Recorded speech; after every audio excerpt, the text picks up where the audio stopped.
Shout out BruceGas, aka Toka 2. You know I had to drop a track for my boy. Hey, where you at? Yeah, camping in your rats and boys out here telling favors. I'm the hardest young nigga, I ain't signed to no label. Hey, BruceGas putting no fights on the table. I'm calling that boxing since Kane versus Abel. Smoking so much gas, you would think that shit was fatal. I'm the people's champion like Muhammad Ali. Shut out BruceGas, one day we gon' meet. Yeah, we gon' blow it down, we gon' smoke hella weed. Yeah, we gon' blow it down, take a hit out the Toka 2. Slipping hella shots, feel like Tyson with the Pika. Little Glock on my side, but it hit just like Isaac Cruz. Shout out Mad Chad, real shit, that's my fucking dude. We always cooking on the panel. Strapped to my side, I ain't talking about no sample. Bruce passed me the blunt, I'ma light it like a candle. Ayy, non-stop bars, man, I always spit flames.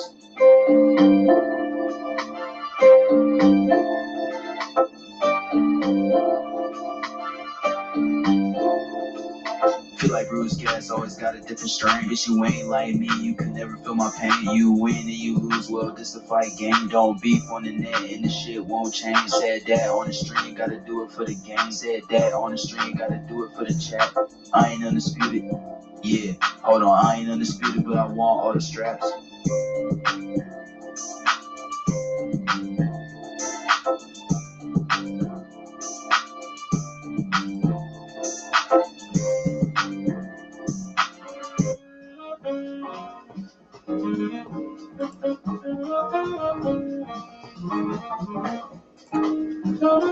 There we go. Good evening, late afternoon, early evening, whatever it may be, man. This is BruceGas, boxing, jazz, and more. I hope that music is not too loud in the background. Try to, because that's the amazing George Colligan Quartet, and they're playing live at Smalls Jazz Club as I speak. That's George Callaghan on piano, Nicole Grove on the tenor sax, Alexander Claffey on the bass, and the amazing Kush Abadi on the drums. So we'll let them cook it up in the background while we do our thing here, man. Today is a very, very important day in the world of boxing, in the world of boxing history. There we go. Now I got that calmed down in the background there, man. Today is the day of the oldest man to win the heavyweight championship of the world. Today's the day that George Foreman knocked out Michael Moorer. An amazing feat, man. That happened 29 years ago today. George Foreman, 45 years old, became the oldest fighter to ever win the heavyweight championship of the world. I was fortunate enough to watch that fight. And man, I'll tell you, you think you've seen upsets. When you watch George Foreman getting picked apart by a 20 years younger than he, and then to come back with that big right hand to end it all, man. I mean, just an amazing thing. But I started it a little early. We're going to go on at 8:30, and I said, let me just tune it up a little bit and get the show going, man. See who's going to jump in here and join us tonight, man. I see my brother Vince Paris back there. He's going to be coming on here, man. Vince is a ranked flyweight in the world of boxing, ranked by the IBF, man. Just had a great fight in Japan, and he'll be talking to us, man. I think we got Coach Evins Tobler coming in here tonight, man, and of course my brother Tim Witherspoon Jr., Skywalker, Tim Moosey, and we're gonna take it from there. But let's let the night kick on, man. Let me shout out who came in here so far. I appreciate it like you wouldn't believe. I got some indica bud. I don't know what it is. It said indica bud in the jar. I had it put away in my stash bin. So let me see what kind of a buzz it throws out there.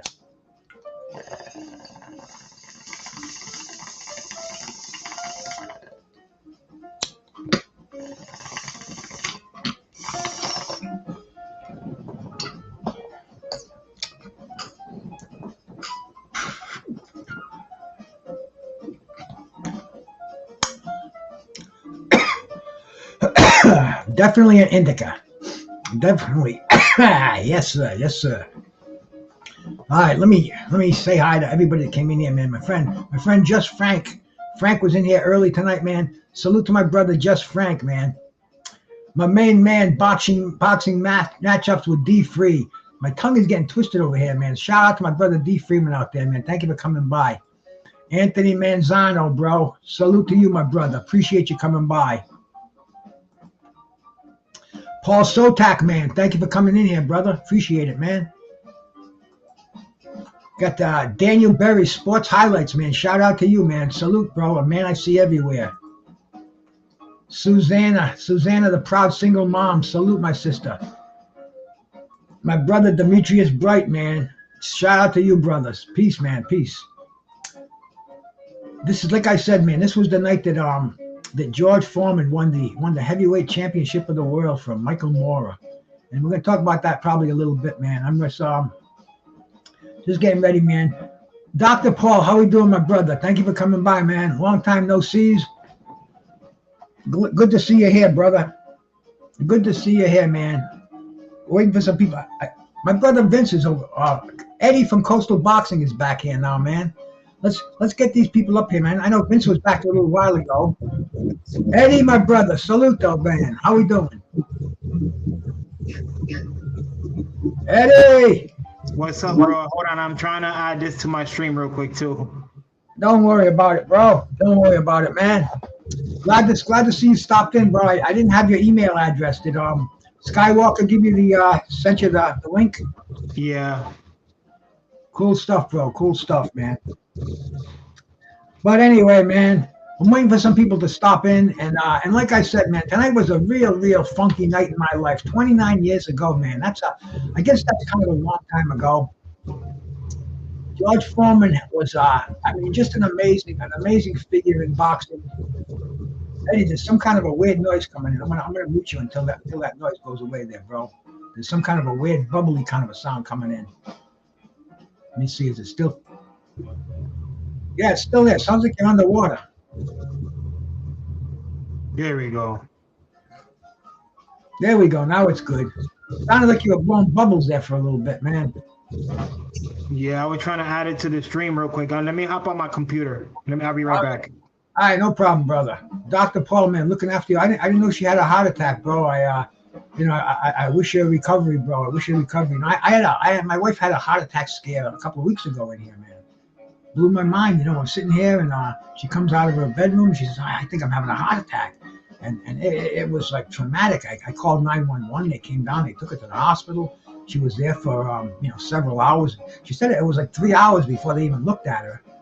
And she came home. They did every test in the world. And they didn't know what it was, man. Anxiety or some weird shit. But hey, man, appreciate every day, bro. And God bless you and your wife, man, Dr. Paul. I wish you nothing but the best. The boxing scholar, bro. Shout out to you, my brother. I was bopping by today, man. I don't know if I gave you a shout out because I was on the road. I had my phone. I was listening to you a little while ago, man. Appreciate it. Appreciate the show. Appreciate you coming here, man. But yeah, man. On this day in 1994, bro. I mean, it was an amazing thing. We're going to talk about the current state of boxing. What we all saw yesterday. Some very interesting fights, especially in the heavyweight division. But the heavyweight division 29 years ago, it still blows my mind. George Foreman, he came back to boxing 10 years after he retired, almost to the day. Same month, 10 years later. Oh, man. Dr. Paul, it sucks to get old, bro. I mean, it sucks to get old, bro. And I know what it is, bro. I know where you're coming from. The body just it breaks down. I feel aches and pains. I never knew I had aches and pains to begin with. Mrs. Just Do, salute my sister. Thank you for coming by. But yeah, man, as we age, and it's weird because so many friends that I had, people I went to school with, people I used to play with when I was a kid, and I hear from them now. It's like they're freaking they're dying or they're sick or something. And hey, you just we have to.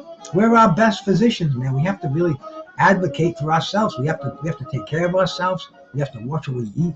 Drink plenty of water, man. I always have my Always have my trusty 20-ounce tumbler right here, man. And this is the one that Blood Boxing made. You got Miles Davis on the bottom. You got Marvelous Marvin Hagler on the bottom.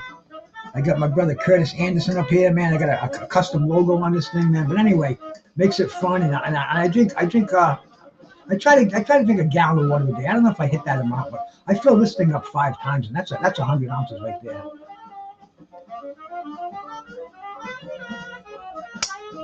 So anyway, man, take care of yourself. Hydrate the body, hydrate the organs, man. Especially now where it's real dry. You notice the leaves on the tree, everything is dying, everything's drying up. So, man, hydrate from the inside out. Pearl, my brother, salute, bro, salute, man. How you doing, man? Good to see you. I see Skywalker in the back. Let me let him in and come on in, enjoy it. Come on in and join us, brother. Are you here yet or what? Yeah, I'm here. How you doing? We're live, huh?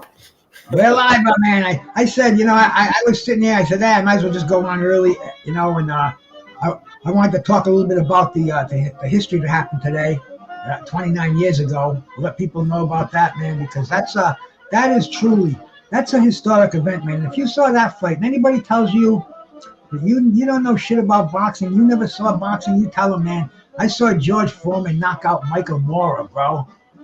And you're gonna win that argument, bro. I mean, it's just a HBO championship a night that I will never forget, man. A night that I'll never forget, and I love sharing it.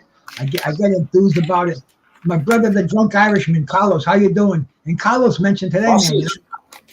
I mentioned a little fact in that fight, the fact that George Foreman wore the same trunks that he wore when he lost the title to Muhammad Ali in the Rumble in the Jungle. And I'm glad. Carlos is a very, very witty guy. He knows a lot about boxing, about the history, about the current state of boxing. And I'm glad that I told him something that he didn't know. I appreciate that when somebody tells me something that I don't know. A little fact, a little fun tidbit in there. Like for instance, Skywalker, your uncle Bobby Chacon. Why did they call him the schoolboy? Because he was in college, man, and gave up his college to pursue his career in boxing.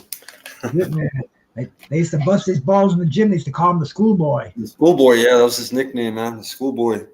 Yep. So how's your day going, my brother? Man, it was super busy. I did a side job today, and it was my son's birthday. So we did a birthday party for him once I was done with the side job. I just got home. So I didn't know if I was going to make it tonight, but I made it home early. The wife's still spending time with the family, so it's pretty good. I went to Baby Drago's fight yesterday. I went to some local fights in Albuquerque. Drago got a majority draw. It was some bullshit judging. I had him winning every round. It was only a 4-round fight, but they gave him a majority draw. And yeah, it is what it is. You know how the judges be. I saw it myself. LT, my brother Luis, salute, my man. Good to see you, my brother. Salute. Boxing Scholar, salute. Glad to have you in the room, my man. The Boxing Scholar, yeah, bro. And did you catch any of the other fights last night? Yeah, I caught the Efe Jagba and Joe Goodall. I came home for that. I was just in time for that fight.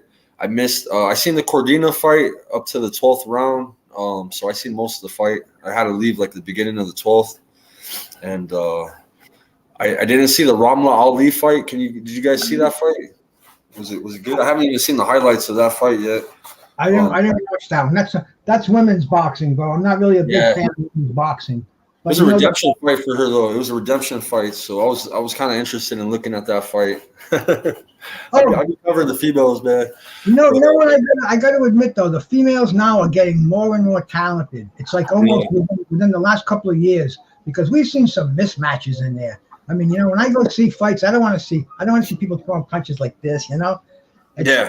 It's kind of different. But now you got some women in there, and there's some tough son of a bitches going on fighting right now. Yeah. Salute to AB, Puro Sur, LT, salute. For sure, man. The BKFC Thailand, I watched that in the morning too. I had a side job Saturday as well, but I was able to see it. Bukov kind of dominated the fight, man, against Senchai. So that was cool. That was an interesting fight. You know what I liked about yesterday? There was a lot of heavyweight fights on the card, man. A lot of them, they kind of went under the radar. Champ Ross, my brother, salute. Oh, yeah. Salute to Champ Ross. The one that I saw that I thought was kind of, I mean, there was a bunch of them that were cool. This guy Moore, did you catch him? I didn't. Yeah, I didn't. And he took on this guy Sims. And the funny thing is, man, Moore has a victory over he got a victory over the guy Sims that he fought. Sims has got a victory over Trey Morris, Tommy Morrison's kid. Yeah. Who's got a victory over Hasim Rockman Jr. Right. So I'm looking, but he was really overweight. He had huge boobs, needed a bra. His gut was hanging way up. I mean, the guy was 50 pounds overweight. And this other dude, Moore, Brandon Moore, he looked like a young Greg Page, man. He was real athletic. His family is professional soccer players, baseball players. That you could tell just the natural athletics the guy had. And he got a unanimous decision. And then they had another freaking another heavyweight. This dude was fucking. His name was fucking man. I gotta look, man. I can't even think of his fucking name right now. Ernest, what's up, Battle? Salute.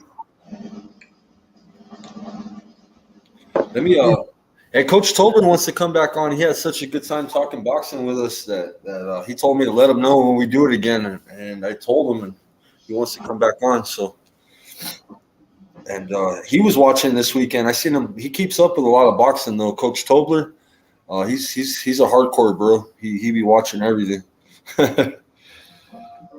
No, the fight that I was talking about was another heavyweight fight. The guy's name was Lindolfo. I'm sorry, his name was Antonio Mireles. Yeah, he's really good. I've been following him. Antonio Mireles, heavyweight with Robert Garcia, right? Yeah. And he fought this guy's name was Skylar Lacey. They were both 6'9". They're both giants. And this guy Lacey, he looked like he had a shaved head. He looked like something out of Goonies, man. Hey, man, I think Coach Tobler's right here now, bro. Oh, nice. I was getting ready to text him. Cool.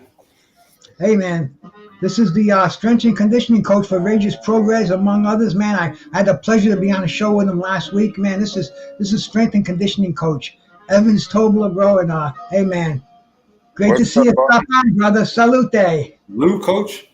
What's good, gentlemen? Doing good, man. Blessed weekend. A lot of boxing. Good weekend. Enjoyed it. Hey, coach, were you a fan of heavyweight boxing back in 1994? I'm always a fan of heavyweight boxing. On this day, 29 years ago, man, a 46-year-old guy named George Foreman knocked out Michael Mora. I saw the fight. I'll tell you, did you jump out of your skin when Big George landed that right hand or what? George, I don't know. I was so emotional. I was thinking this dude, and everybody counted out, knew that he had those stud missiles. And he was baiting Michael Moore the whole entire time, and he kept getting closer and closer. And then all of a sudden, he knocked that 1-2 down the middle, over with. I was so happy for George, man. Crazy. Me too, man.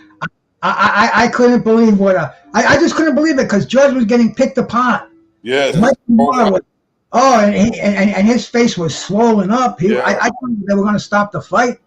And Teddy Atlas was telling Michael Mora, don't sleep on this kid. Don't sleep on this kid. Yeah. And then, he did. You know, and I think about that 29 years ago, man. I was like 40 years old, bro, and man.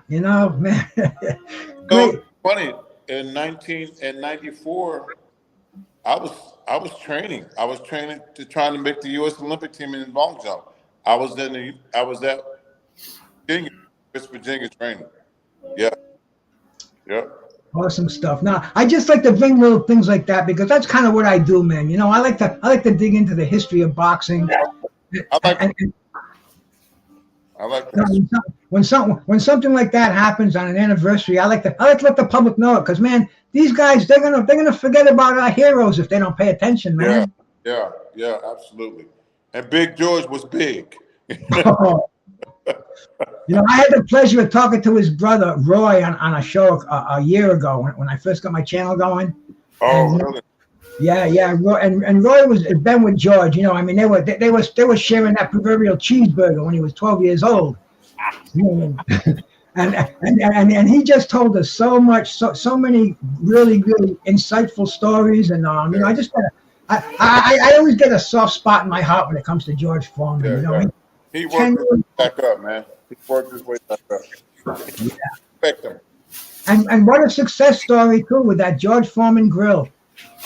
Oh my God. I used one of those when I was bodybuilding. That's what a George Foreman chicken breast and a freaking big. Oh, I did too, man. I had to throw that away because I cooked fish on it and it smelled so bad. My wife didn't want to eat me chicken on it. Man, So chicken breast. When I was bodybuilding, I don't even mess with chicken breast. Every once in a while, I mean chicken breast. But that you know, I ate it until it coming out of my ears. But guess what I had for dinner tonight? Chicken breast. Hey, let me shout out my brother Peach that's in here, man. Ernest Johnson. Hey, Eddie's in the back. Let me bring Eddie up here, man. Coastal Boxing. Eddie, how you doing, brother? We got everything straightened out over here, bro? Yeah, I had to go get the laptop situated, you know. We're about 1 month away, Coach. 1 month. I see you working with Regis, man. Man, it's gonna be good, man. You guys really, man, hype this fight up, man. I think the closer we get, the more, you know, the more aggressive and attuned in he gets and understands that, you know, somebody asked me, I don't know who asked me. I'd have been on so many boxing podcasts, man. I love it. I love this job. I love the things come along with it. So I don't know who asked the reason to have a chip because I got a chip on every part of his body.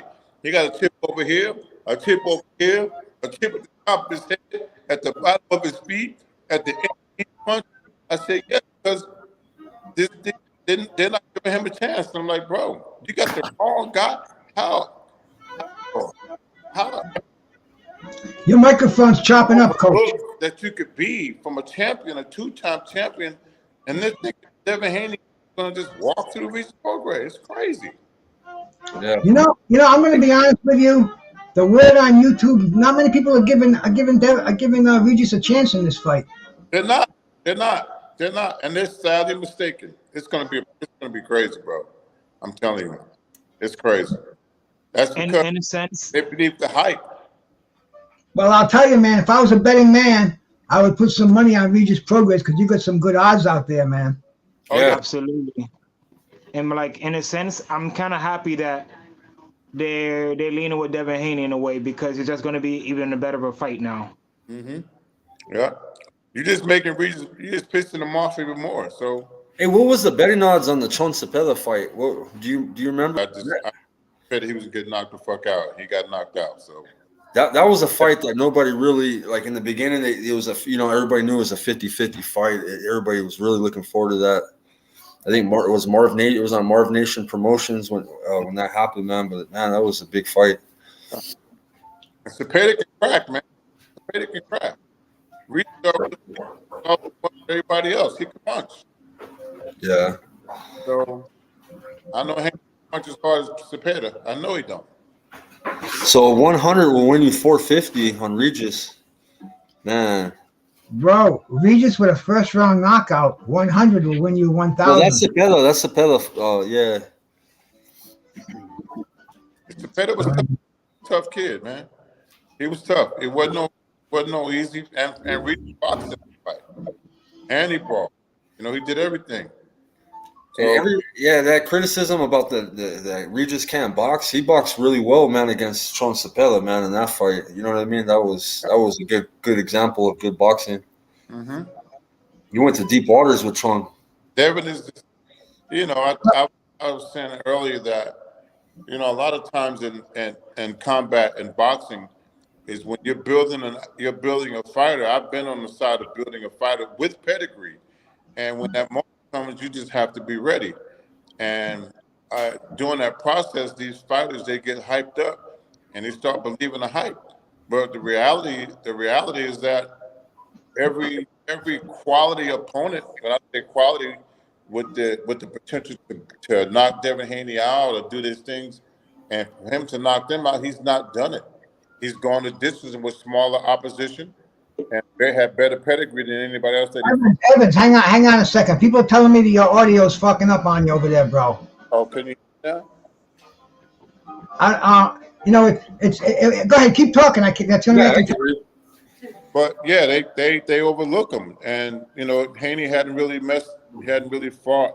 Like I said earlier, during the week or this last couple of weeks, everybody he fought that were quality, he went the distance, and they were smaller guys physically. Loma was a better boxer. Who else? Linares was a good boxer, but he couldn't get rid of those guys. If they're thinking that he can get rid of Regis Prograis because he moved up and gained 5 more pounds, logically, scientifically, it don't make sense. No, it ain't gonna happen. So,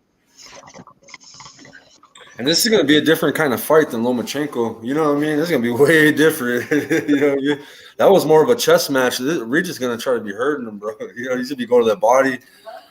It's going to be a war, man. This fight. Well, I'll tell you, bro. I mean, really, the boxing world is overlooking Regis Prograis here. They're already planning Devin Haney's next fight. Oh my God! Yes, they did, bro. You have no idea. I usually post. I ain't posting no workouts. I ain't posting shit. We're gonna show up with all the fucking tanks loaded. Missiles, grenades, all that shit. Helicopters. We got it all. We're gonna show up, and I'm gonna have my army fatigues on like I always do. Yeah. I'm a combat vet, man. I respect that. Yeah, I want to introduce you to a bad little fucking guy right here, man. This guy's 112 pound. He's number 3 in the world right now at flyweight. Okay. He's from the Philippines. He's from Manny Pacquiao's hometown. They go to church together, and this guy's the future world champion of the Philippines, man. His name's Vince Paras. He's 20-2 with 15 knockouts, and he fights like Mike Tyson. Oh, bro. Huh? Yeah, they call him the kamikaze. Johnny Combat, how you doing, Johnny boy? what's going on? Listen, one of my trips is to go to the Philippines, man. I have never been there. Yeah, so that's on my bucket list. If you guys ever want to go, man, you should go to Vince's hometown. That's where Manny Pacquiao's from, and they got a lot of boxing in his province, his area. Nice, hungry fighters. I like hungry fighters. That's what I like. That's what we need more of, man. That's what we need more of. Yeah. So he's 20-2 right now. When you fighting again? Vince, when you fighting again, Vince? He's fighting Eliminator next. He's coming in choppy. Sorry, my signal. His signal's pretty bad. My signal? He's got that cheap Wi-Fi in the Sorry, my Philippines. signal is bad. No good signal.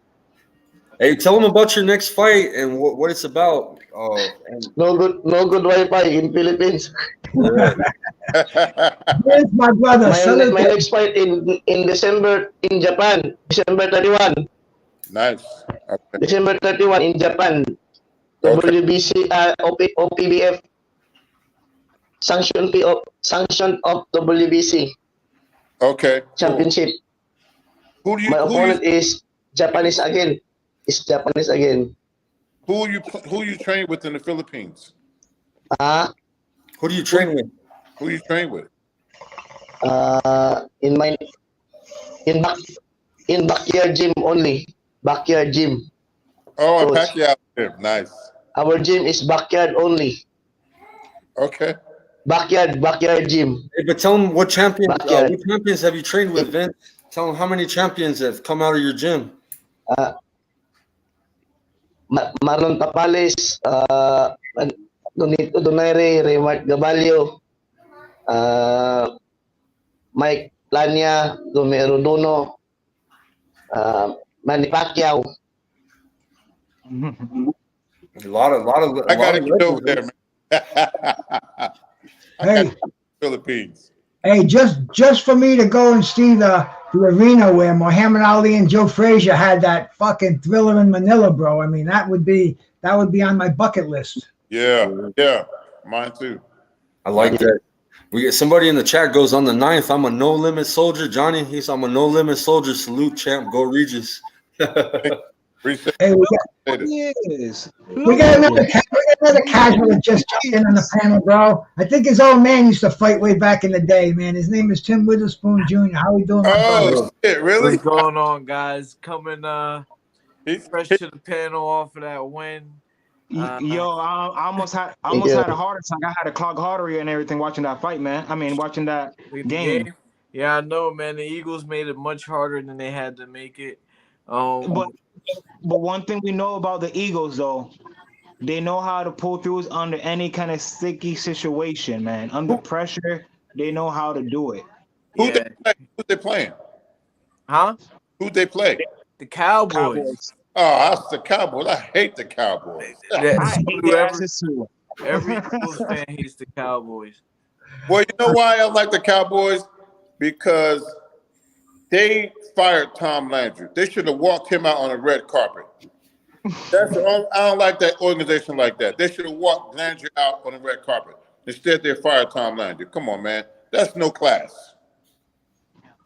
I used to be a Cowboy fan back in the day when they had Dorsett, Robert Newhouse. Actually, I ran a 60-meter dash with Dorsett's son some years ago in '94 and at Virginia Tech. His son was running for Pittsburgh. Anthony Dorsett. He ran a 60-meter indoor track season. Wow. Yeah. Crazy, huh? Yeah. Crazy, man. Crazy. What's up with you, Vince? How you been, Vince? Yeah, we sponsor him, Coach. Vince, we sponsor him and everything, man. He's and he steals the ring girls every time he fights. He takes the ring girl, bro. Oh, Man, the lady man over there. interference on that. I got to run an interference on the ring girls. Yeah. They call him the Casanova of the Philippines. He always takes the ring girls. He don't want the trophy. He wants the girls. Hey, Tim, I was, He world champion.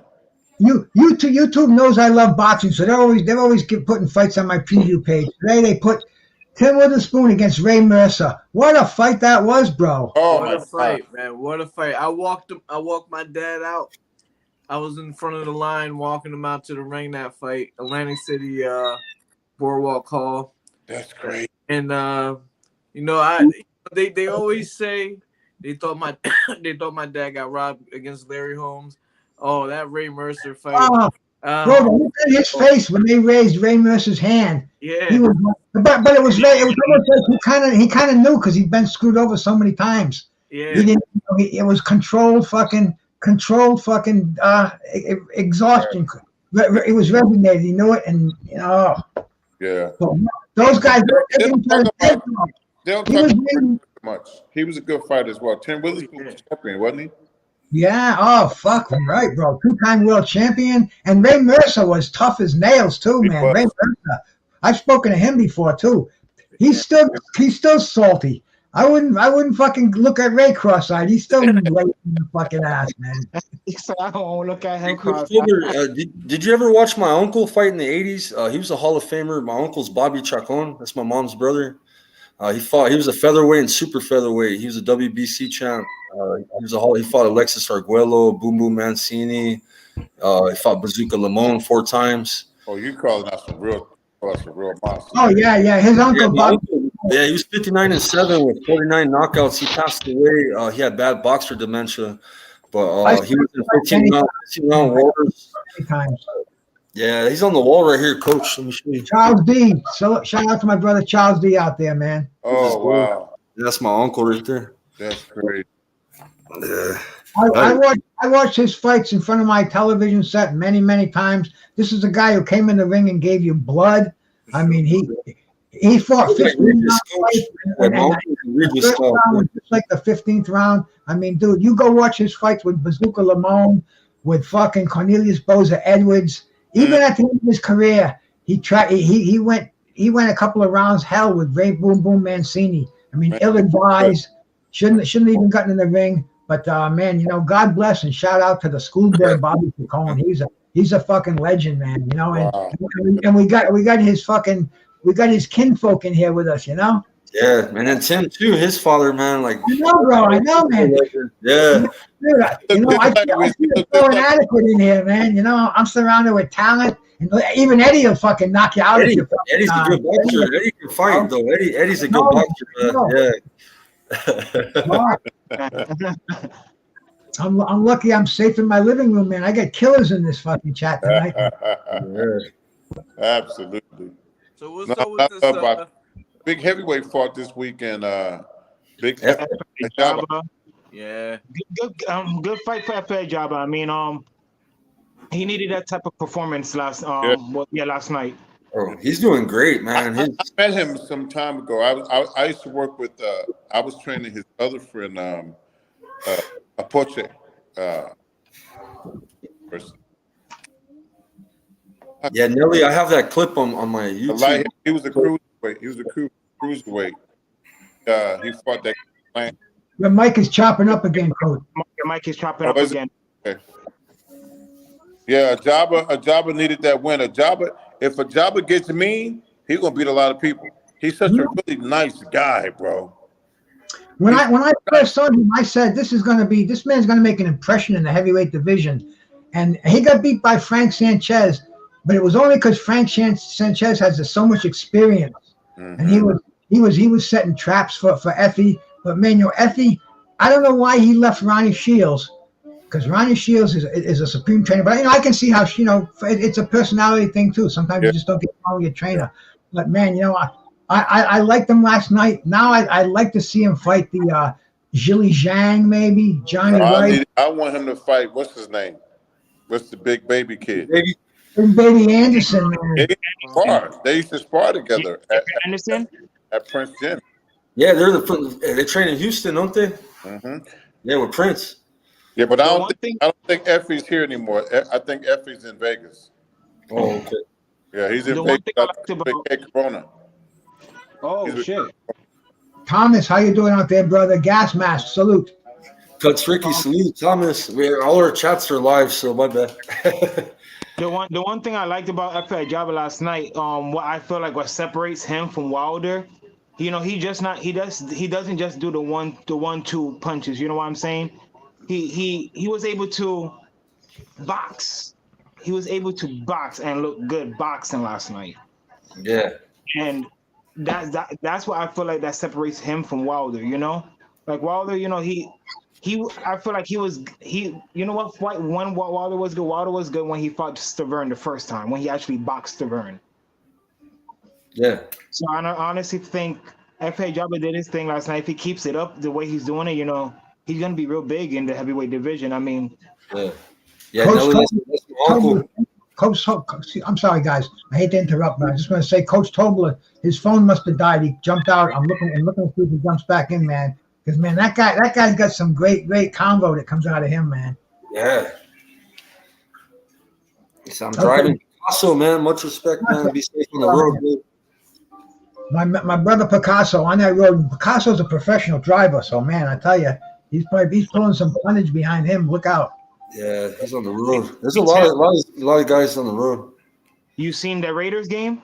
I was only, I've been waiting for this Cowboys game for the whole season. So I had two games playing on me on my side over here. I had the Raiders game and that game, and the Raiders. I called it. I fucking called it. I called they was going to blow them out with the new coach they have, bro. Right. sacks after sacks, I saw turnovers on downs multiple times. I'm like, oh my god. They're the interim coach, right? Yeah, I think he was from the Giants. He was from the Giants, and they was playing the Giants. Oh, the NFL's rigged. Dog, tell me that's not some shit. The NFL's rigged. You know, I was going to watch NFL today for a little bit. Maybe I could get into it again because I stopped watching it about 3 years ago. Sundays, it was a religion on Sundays. Pizza and NFL all day. And bro, I'm a Patriots fan too. I'm from New England. I watched even before Tom Brady, man. I watched Drew Bledsoe and Steve Grogan. I mean, dude, the Patriots are right down the street. So anyway, man, I stopped watching it because I just decided I just wanted to get more into boxing. And then now when I watch it, it's like these guys, they're not even hitting each other. The linemen are just standing up, bumping elbows. Fucking quarterback, nobody's touching them when they break the line. I mean, it's like, damn, the games we used to have in the backyard, there was more contact than this, man. No? It's like, wow, I don't miss it. Did the Patriots win or lose today? Anybody know? I have no idea. Patriots, I think they lost. No, wait, hold on. Man, I was watching so many damn games I can't even keep up right now. They got me fucked up. The Eagles. Hey Vince, so you got all the girls hitting you up now, man, in the Philippines. So. Okay, so look, the Patriots was playing the what was it? Damn. Yes. I don't even see it anymore. I don't even know. Oh, the Commanders. They played the Commanders today. They lost to the Commanders 17-20. Wow, that's Commanders. That's par. So that makes them one win and about what, 6 losses? How long has the football season been going on now? Yeah. Yeah, there's been 9 games, I think. 9 games, so 1-8. Okay. Well, Patriots are as expected. I mean, a coach is not going to win the games for you, not without spending some money on some drafts. Hey, Nelly asked a question for the panel, guys. Nelly, they wanted to ask if we think that Deontay Wilder is an overrated boxer. Ooh. The thing about Deontay Wilder is, man, no, he has got a right hand that is just incredible. I mean, that fucking thing is can't deny his power. That's the thing with Wilder. Right hand, bro. That's what makes him so great is he got all that. He possesses a lot of power. You know what I mean? You got to give him credit. He's come a long way, man. And a lot of criticism starting late. Yeah. And he defended that belt from 2015 on, bro. So like, he held for a minute. Here's how I'm going to answer that question if I can. Once again, let me try. And man, he's our heavyweight champ, man. Are you American? Let me answer. He asked me a question. Let me answer this question real quick. Deontay Wilder, because I've never heard anybody answer like this. This is my take on Deontay Wilder. He's got a fucking right hand that's like a thunder from the gods. Ernie Shavers had that same fucking right hand. It's Jerry Cooney had the left hook. The thing is with Deontay Wilder though, Ernie Shavers, he tested the deep waters and he found out that he was not going to be the greatest fighter in the world with just that right hand. Deontay Wilder, every time he goes and tests deep waters, and really the only fighter of the deep waters has been freaking Tyson Fury. He gets beat. So I want to see that. I want to see him fight better competition, have some better wins against top 5 heavyweights, right. and then I'll rate him and then I'll see how good he is and how high I'll rate him. Because right now, man, he's adequate. If he doesn't knock you out with that right hand, then he gets knocked out, and that's he gets the job done his way, and styles make fights. That fucking right hand that explodes like a fucking hand grenade. You watch him hitting the mats, the mitts when he's fucking going full force, and it's like, plack, bang, bang, bang. That's gonna fucking take anybody's head off. The thing is, he's not getting any younger. We have to, take those 3 hard fights that he had with Tyson Fury into consideration. How much longer can he rely just on that knockout punch? A lot of guys later in their career relied on their their knowledge, their skills, their technique to get them through. That one punch. But the last thing that goes is that knockout punch. Yeah, it's the last thing to go. But you're gonna need some more tools in your arsenal. But it's not like we haven't seen it from Wilder before. We seen him box before. Yeah, he just stopped doing it. Right. He just stopped doing it because he knows he got that one punch knockout power. Damage does take a toll, though, man. You fighting heavyweight. He's got a lot of fights under his belt. We've seen it with Fury. We've seen it with Fury with Ngannou. I don't want to hear anyone's explanation. Like Fury just don't got it anymore. Ooh. In my opinion, I just feel like he don't got it. He's calling it all the way. Absolutely. I want to see Deontay Wilder fight. When's the last time he fought? That was Helenius. How long ago was that? A year and a half ago? Give or take. That was one round too. Shit. Yeah. So I mean, I don't even know if we're going to see Deontay Wilder fight again. I think we will. Sometime maybe. I'm hoping the AJ fight happens. Yeah, me too. Wilder AJ. That's the fight I want to see. Yeah, but Wilder turned down $100 million contract. That was something I could never ever understand, and that was the fight. He had a fight with AJ and 2 more fights with DAZN. $100 million when DAZN was passing out all that crazy money, and he turned it down. And the thing is, he pressed himself. That's ridiculous, man. That's like crazy. He said it was a slave contract. I said $100 million. A slave contract, man, dude. I'll call you master for a year, bro. Fuck, that's generational changing money right there. But anyway, and is he ever gonna fight Anthony Joshua, or is anybody even gonna care? Yeah. Hey, coach said, thank you guys. His Wi-Fi is messed up in the building right now, so he'll catch us next Sunday. He said. All good. Thank you for blessing us, Coach, man. Appreciate that, bro. We'll catch you next time. And use any snippets you want. I know you used some great ones. I saw them on X, formerly known as Twitter, this week. So when I asked him, I said, you want to fuck Haney up? And he says, oh yeah, I want to fuck him up. And it was a nice little 5-second short that he put on there. So man, if you got me in here, it's almost like there's so much hype between this fight. It's almost like we're gonna have a talk with like Tobler versus Haney. This is the biggest fight to end the year out, kind of, if you think about it. I mean, we got the Sonny Edwards and Bam Rodriguez. That's a really huge, especially international fight.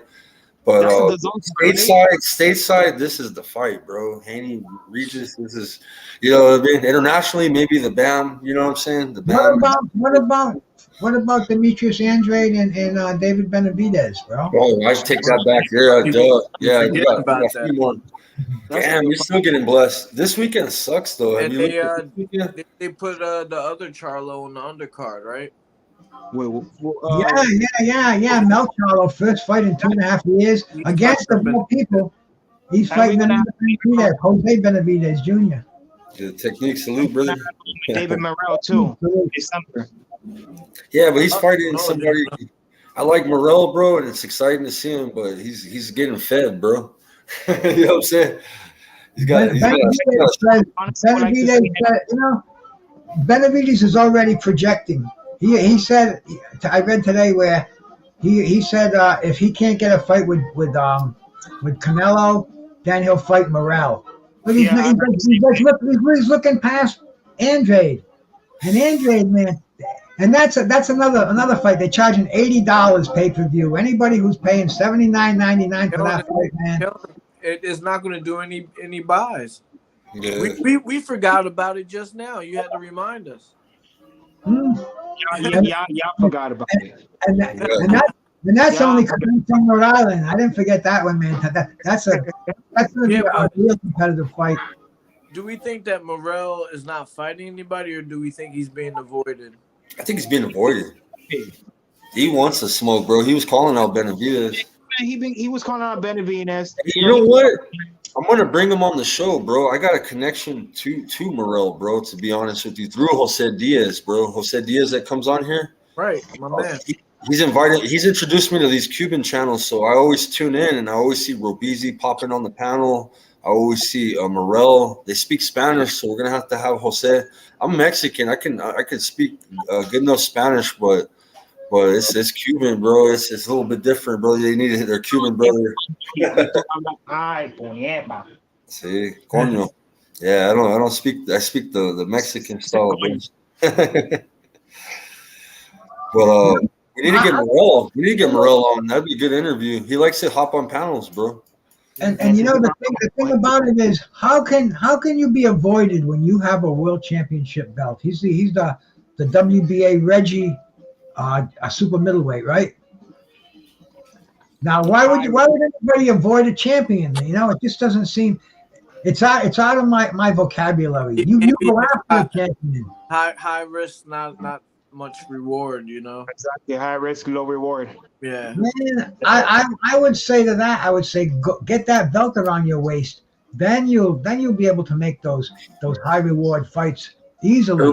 Everybody's scared because of what happened to Idos Urbasinelli. They had to put him in a freezer and put him in a coma and get the swelling out of his brain in a freezer. They put him to sleep for like a week. Remember, they were being real quiet, and everybody thought we had a death on our hands.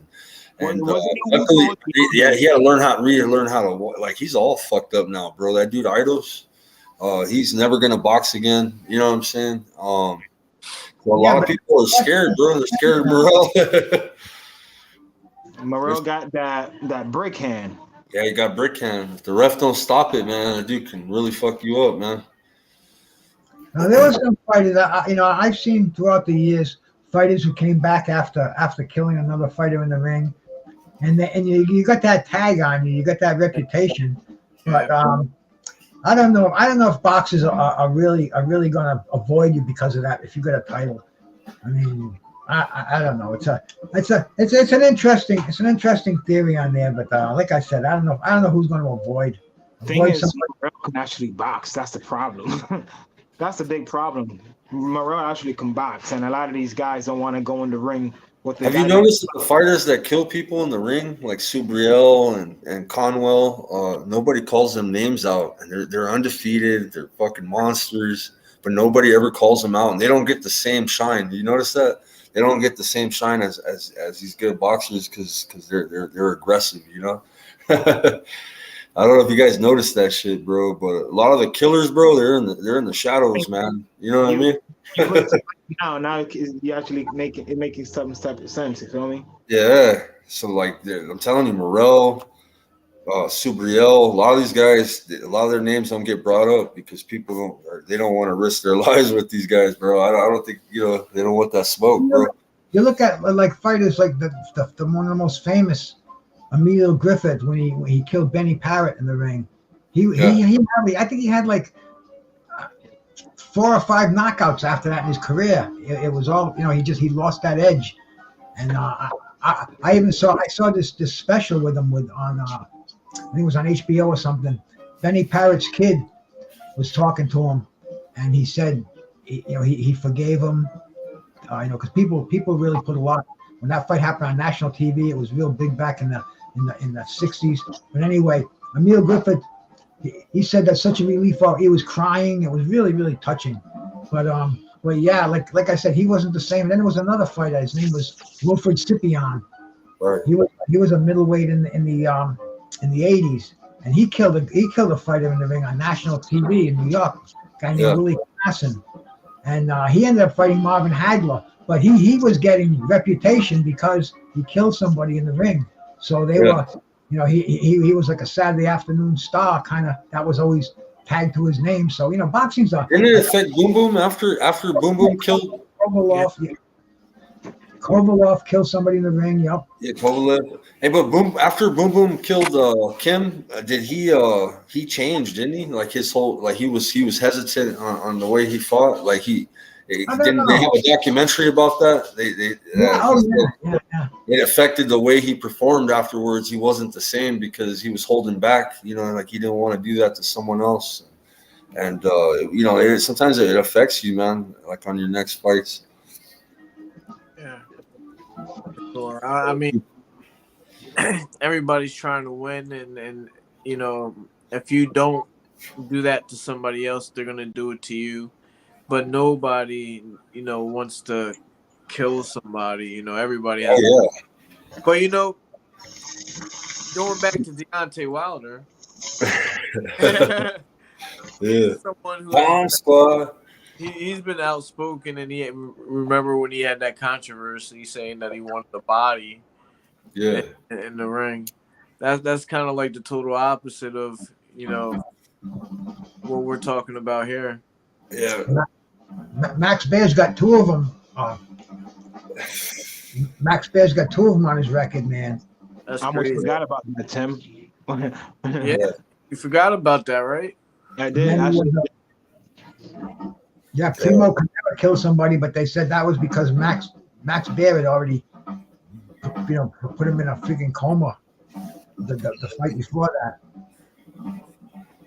Yeah, man, it's a tough sport, And you notice now, I was listening to Steve Gray the other day. He was doing an interview, and he was mentioning how they've changed a lot of the rules. Like for instance, like usually when a fighter went down, the ref would he'd get up, ref would brush his gloves off, say walk towards me, fight would continue. Now they check a little bit more of their neurological state. They make them walk to the left, take a step to the left, right? Take a step to the right. Because you can send somebody in there that's already injured, and everything, and fuck them up. And I noticed another rule too, man. I saw it last night. If a fighter spits his mouthpiece out, they don't rinse it out anymore. If he just spits it out in the ring, they just pick it up, put it back in their mouth, because a lot of if it's an intentionally spit out. Yeah. But last night I also seen them wash it out too, though.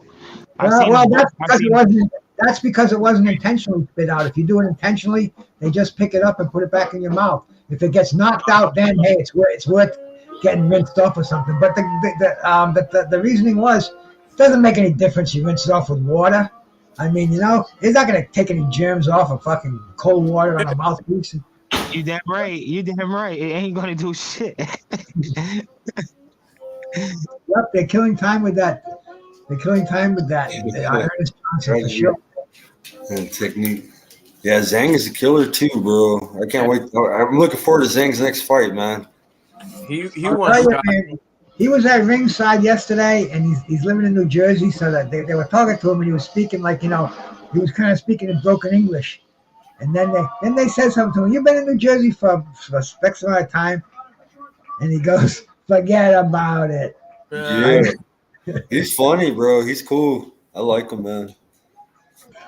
He's learning English, bro. I respect anybody because English is such a hard language to learn, man. And if they take, that's trying to reach our fan base by trying to learn learn that's English. Professionalism, bro. That's really taking the time, not only in your boxing career, but that's also part of your career, man. Like you got to be professional, man. You got to speak that language, Look at Canelo. Canelo, man, is speaking good English now. And real good English. From that's speaking this whole time, but we act like he didn't.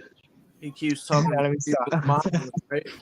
It's admirable, bro. You're an American. You see these guys, and at least they attempted, bro. That's dope, man. Roberto Duran never attempted it throughout his whole career, man. And they said that held him back, and they said back in the late '60s, early '70s, they said the same thing with Carlos Monzon. He didn't speak English, and he had so many American TV appearances, but it didn't catch on. You'd have more of an American fighter who could speak the language. Mm-hmm. People would gravitate to.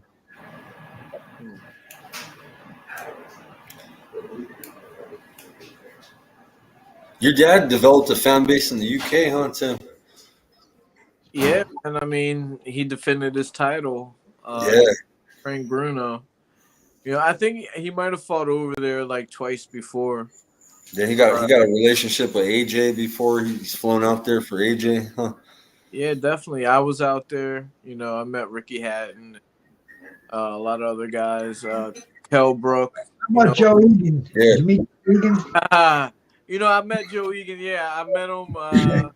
Did you ask him about the fight or what? Huh? Did you ask him about the fight with your dad? No, I saw that on YouTube, and my dad explained it to me. But you know, there's certain people out there that just like to hang on. You know, his claim to fame is that he sparred Mike Tyson, and you know, if you have him around real fighters, they're gonna be like, "Who the fuck is this guy?" You know, Right. and I guess that's pretty much what happened. But I did meet him. I never had any issues with him. I can't quite remember what part of England I was in. I know we were at a function. But yeah, Big Joe Egan. But yeah, man, that's the one thing I like about boxing though. It's just it's everywhere. Like we got Vince on here from the Philippines. He just fought in Japan, and then you had so many people that we've talked to that have gone down to Mexico and fought. Bleep went down there. Then you had the female Mel. A lot of people, bro, huh? Especially it's because you can get fights easy, bro. I think a lot of people. It takes a lot of time to get a fight here, bro. So Mexico is quicker, Not only that, you get fights early, easy over there. You can start at an early age over there as well. Oh yeah. Start early. That's the benefit. Yeah. We got to start connecting with our Canadian friends, our people up north. Right. And yesterday we had one in the room, huh, Bruce? Or it was Friday or bare knuckle night, and he was the farthest east of North America. He said in Canada, he was the farthest east that you could go, because Bruce is the farthest east stateside. What was that? Nova Scotia? Is that? I forgot where did he say he was from, Bruce? I can't remember, man. Yeah, because I brought it up. I was all, that's the truth, because I said Bruce is the farthest east in the United States, and you're the farthest east in North America. We had some people from Turkey in here, bro. Oh, shitload. My channel, my number one is the U.S. Number two for me is Russia, then Ukraine. I get a lot of Russians too, and then they don't comment though. I don't know why they don't comment, but I get Russians viewing. I got a lot of. I'm like the Philippine king, you know me. I got a lot of Filipino. I started getting the Russians and Ukrainian after the interview with Hey Tim, you gotta do a live with us on bare knuckle night, please, bro. But it's a long live stream, bro. Me and Bruce are like warriors. Kill me. I can't come in all night. Oh, but this is an exciting live stream, huh, Bruce? I'll come in for a couple of fights. It gets wild, bro. Bruce is making people laugh. Fucking, he's getting high. Fucking, we're talking shit about these dudes getting their heads split open, huh, bro? It's bloody, bro, and we do it like thugs. We're still in it, bro. We're like, yeah. When I erased my stream, I had I had 1,007 views. Yeah, fuckload, bro. So one day we had 10,000. We had 10,000 the week before. Oh yeah, the week before it went crazy, but even the audience retention was like 22 minutes. It was like crazy high. Yeah, so we had people coming in and staying to the end, and it was fun. Thomas, man, yep. George Foreman knocked out Michael Mora, bro. Check out my community page. I just pinned it up there, man. I did a little thing about it. I don't know how many people saw it, but I do something like that every day. Every day something happens in boxing, and I love it when it's something that I lived through, because I can just fucking relate my experience and put it's only a little paragraph, but it's fun. The Boxing Scholar. So you got salute, bro. So Bruce, why don't you share that moment with us? Some of us were young, and you can only watch it back on HBO. Man! First of all, it was a Saturday night. I had my fucking black box, so it didn't cost me anything. And I had a girlfriend of mine who worked at the cable company, so I didn't even get a cable bill for about a year. So it was like I had a house full of people, and we're sitting here, and it was a dull fight. It was like Michael Moore is picking George apart, and people were like, "Oh, poor George, man! Stop this fight." George was getting hammered, but and it got to the point where couple of people even left. It was a Saturday night. It was getting late, and Right. so anyway, I'm watching it, and all of a sudden, George just fucking knocks him down on his ass. Michael Moore is looking at the referee. I think it was Joe Cortez. He's counting in front of him. Michael Moore is like just looking up at the lights, and I was like, "Whoa!" I jumped out of my chair. I said, "Did you fucking see that? What the?" My phone rings. Yeah. I wasn't blick. I mean, it was like unbelievable. Jim Lampley, he did it. The oldest man to ever win the heavyweight championship of the world. It was wild. It was watching history. And George had the same trunks he had on when he was in Zaire. He was trying to exorcise the ghost of Muhammad Ali 20 years ago. And it was like fucking, the guy that he fought was 20 years younger. I mean, it was just fucking crazy. The next day, I told people who didn't watch boxing, because I mean, in '94, it wasn't on the front page of the paper. There wasn't no internet, no YouTube. So most people, they didn't know it for a few days until somebody told them. And I was tending bar. I worked at this club at a weekend. I worked a regular job, but I also was I was a cheap son of a bitch, so I wanted to work a lot. I was tending bar at this club on weekends, and I'd open up in the morning. I think at 7 o'clock they'd open up. People would go in there, put brandy in their coffee and stuff. I brought the tape in, and I'm showing people at 10 o'clock in the morning, and they were like, I'm like, watch this fight, watch this fight. I look at poor George. Keep watching the fight. He did it. They're like, coffee coming out of their mouths. Scaring their fingers. It was like the same reaction you get from sitting there watching it live, but nobody could believe it, man. And George went right to Hollywood after that. He was the pitch man. Everybody loved George. He had the grill. Right.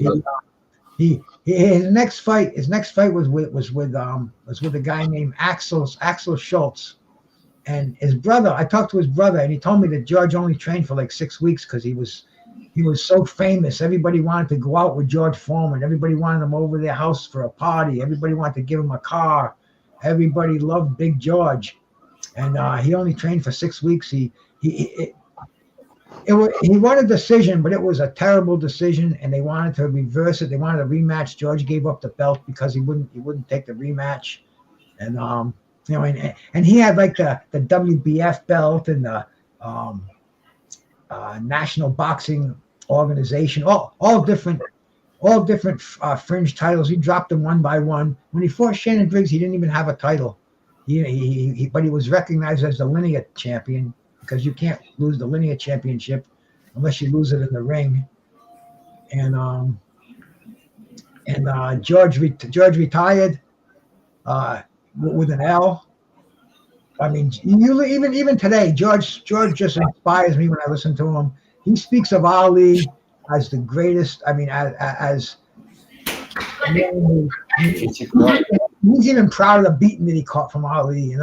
He's like, man, I hit him with my best shots, and he says, "That's all you got?" And I said, "Yeah, that's all I got."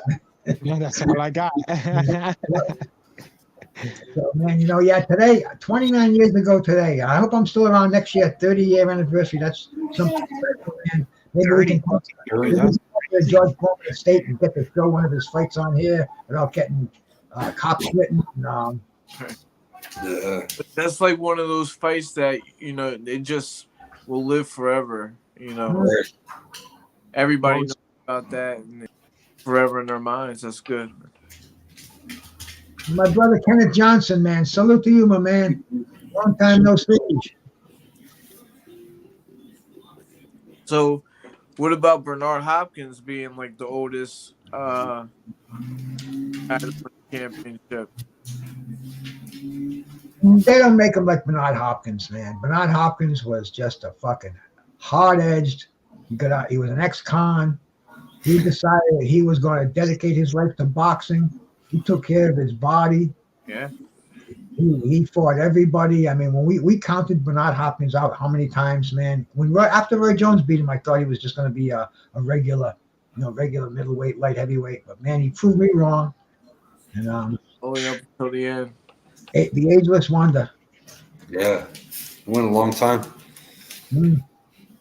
People don't like Bernard Hopkins out there. A lot of I hear a lot of channels fucking have grudges with him and stuff. I don't know why. You know, he was a talker. He was kind of real. He was like he really believed in himself. You know, real cocky, and you know, nobody. You know, the same thing with Floyd. You know, they don't want to they want to see that kind of person lose, and he wasn't losing. So, you know, that made him hate him even more.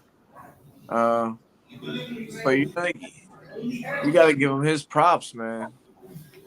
Came from nowhere. I was on a panel once with Freddie Pendleton. From Philly, yeah. Philly, yep. And Freddie said Freddie was in the gym with Bernard Hopkins, and they came to words, and Freddie says, "Let's take this outside." And Bernard Hopkins did not want nothing to do. Freddie was saying how he was the baddest motherfucker in Philly that day. But says Bernard didn't want to come outside. That's crazy. We were all at an event. I was accepting an award from my dad in Philadelphia, and I met Bernard Hopkins many times before, but I met Freddie there as well. And he's smaller than Bernard Hopkins. Oh yeah. His best days were 135. That's right. But Bernard got him by 40, 50 pounds. Right. Good old days. So why does the background got weed in it? That's what I want to know. Oh yeah. How did that happen? We can straighten that out by just doing that. There we go. No more weed now. Hey, weed is what gets me through the day. For some reason, I got roped into hosting the show tonight. And, this is my background set. I got the weed back there. I got the weed in here. I got my green dragon tincture over here. Okay. Enjoying that immensely. Had a good little boxing talk over here. We had what's in the background, bro? Skywalker. Yeah, I'm trying to get these kids to shut the door.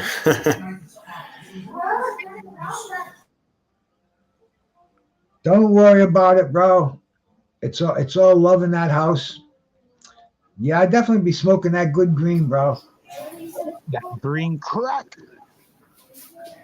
You know, I never liked green crack. It always kind of got me wired out for some reason. I smoked it before, and I can see why they call it green crack. I've had it twice. And you know, it's okay, but it doesn't relax me. It makes my mind wander, and it just yeah. He said, "God, that shit have me a wire." We lost brother Tim. Yeah, it's a good sativa, man. Get you all fucked up. Give you that paranoia. There you go. Man, so paranoid. That's that paranoia weed, that green crack. The green dragon is probably even more hardcore. Hey, you know what I was thinking the other day, bro, and thinking really, you know how I'm always talking about the good old days, the Tuesday night fights, and the ESPN. And, bro, we got more boxing now than we ever had back then. The difference is that right now we don't get the quality that we had back then, but we had so much fighting. Yesterday, bro, from 2:00 until freaking 1:00, I was watching boxing. Yeah. It was like constant boxing. Yeah, I like the dabs, Nelly. They're cool, man. I drive by the dispensary, and I always say I'm going to pick them up. But the thing is, bro, this stuff that I make, this Green Dragon, that cost me ridiculously small amounts to make as opposed to stopping at the dispensary. And I just drive by it, and I say, I should have got some dabs. I like treating myself to the dabs once in a while. Oh, he's back again. Shit, I thought he was gone for the night. We could talk about him, but nope. It's all good. It's all I good. got the raspberry tonight. Raspberry parfait. It's pretty good. Raspberry parfait. How do they get these names, man? It's unbelievable how they get these. It's good too. It's some good shit right here. I called it's like that green crack. I called up my weed connection today, and he told me he's got apple fritter, yeah, and white white chocolate macadamia. What the fuck? White chocolate macadamia. That sounds good. I've had them both, bro. You know, they're great indica. How do you get that far into the name? Bro, I don't know. White chocolate macadamia. Well, yeah. Well, all you gotta do is Google it, and there's a site called Leafy, and I'll tell you, this is a strain of fucking chocolate. Yeah. There you go. Yep. It'll tell you that. I had the other day. I have this thing called Cookie Wreck. So it's a mix of cookies and mix of train wreck. Cookie so wreck. They call it Cookie Wreck. But they'll cleverly stick another word in there if the two doesn't sound right. Go together. Yeah, if they don't make it right. But yeah, man. I'm looking forward to tomorrow to going and grabbing a couple of zips of that fucking new stuff because I like the chocolate macadamia. I remember having that a couple of times. The white chocolate macadamia. That's what you gotta remember all three fucking pronouns there. And then we got the green crack. I wonder if they got white crack. They mix a white widow. Yeah, that's what it's got. It's the white widow. You know something? I could look it up right now, man. Instead of sitting here like a bunch of goobers, why don't I just smoke some rock and shit? They'll be like, you want some rock?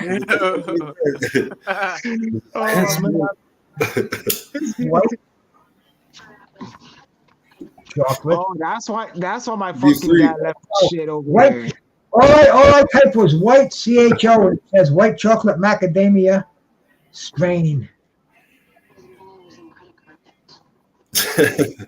Yo, Skywalker, I need a light. Here we go.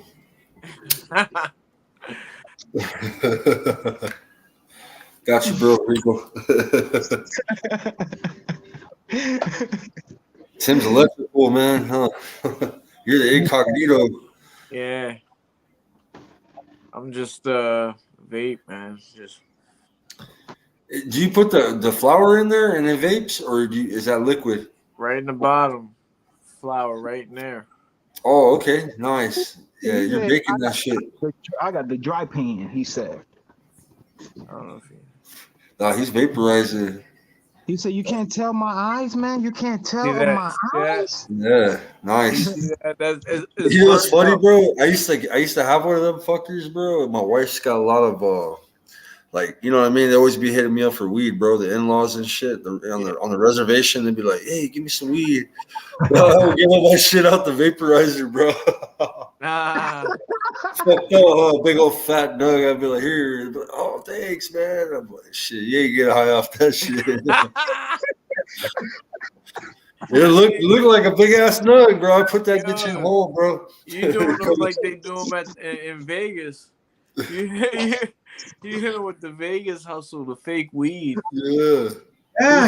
Dude, I got ripped off in Vegas this time. We went in July. Me and my wife went smoking on the street. We went walking up the street, and bro, we bought a pre-roll. The pre-roll was fucking $25 or $30, bro, on the strip. And it was some bullshit. It didn't even get us high, bro. It didn't even get us high. Bottle water. Tell them about the fucking water. But look, they do that in New York City too. So you gotta just be careful where you get it. You know, them big places, you'll buy a pre-roll and you'll be disappointed. Damn, I was slow. You put that bottle of water over there. Oh, bro, that's another story. Next time, bring a backpack of water, bro, because it was hot as fuck, 118 degrees when I went. Man, we went in and my wife asked for 4 bottles of water, bro. Little ones in a little gift shop inside one of the casinos. Fuck, bro. Fuck, dog. How much did you say again? Oh, bro, it was fucking $50 for fucking 4 bottles, bro. Yeah. Fucking I know it's like for bottles of water. I looked at my wife. I was like, what the fuck? Yesterday, I got robbed too, bro. I went to this boxing event. It's a local event. Tickets I spent $75. I bought, they were pretty cheap tickets. Working, bro. When I pulled up, they charged me $20 fucking to park, bro. 20, bro. That shit used to be 10 back in the day, bro. That shit is Things like that are going to kill fucking boxing. Vegas charge you 25 to park, you know, but damn, Albuquerque for a local. And then when I went in, I got 4 beers, bro. She told me $45. I was like, what the fuck? 4 beers for $45, man. So look, you're raising a big point here, yo. And this is why boxing's dying. We can't afford to go to these events. We can't afford to pay for these pay-per-views, so everybody's streaming. Yeah, you know what I mean. Everybody's streaming, and how unless the price drops, what the fuck? Yeah, I heard it first, y'all. Tim Witherspoon Jr. You said it. For Bro, real. I've known that for years, man. That's the fucking ridiculous thing. You could go to New York City 20. Well, I'm gonna speak and say 30 years ago. You could go see a fight like you could go see Ken Norton and Dwayne Bobbitt for $100 ringside in Madison Square Garden. That was 40 years.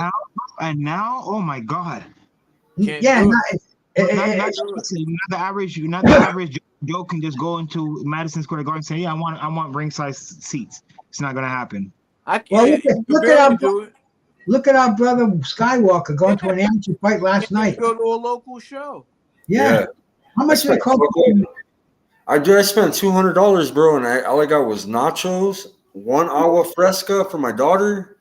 I got 4 beers, 2 for my wife, 2 for me, and fuck, bro, like it was like $200, bro.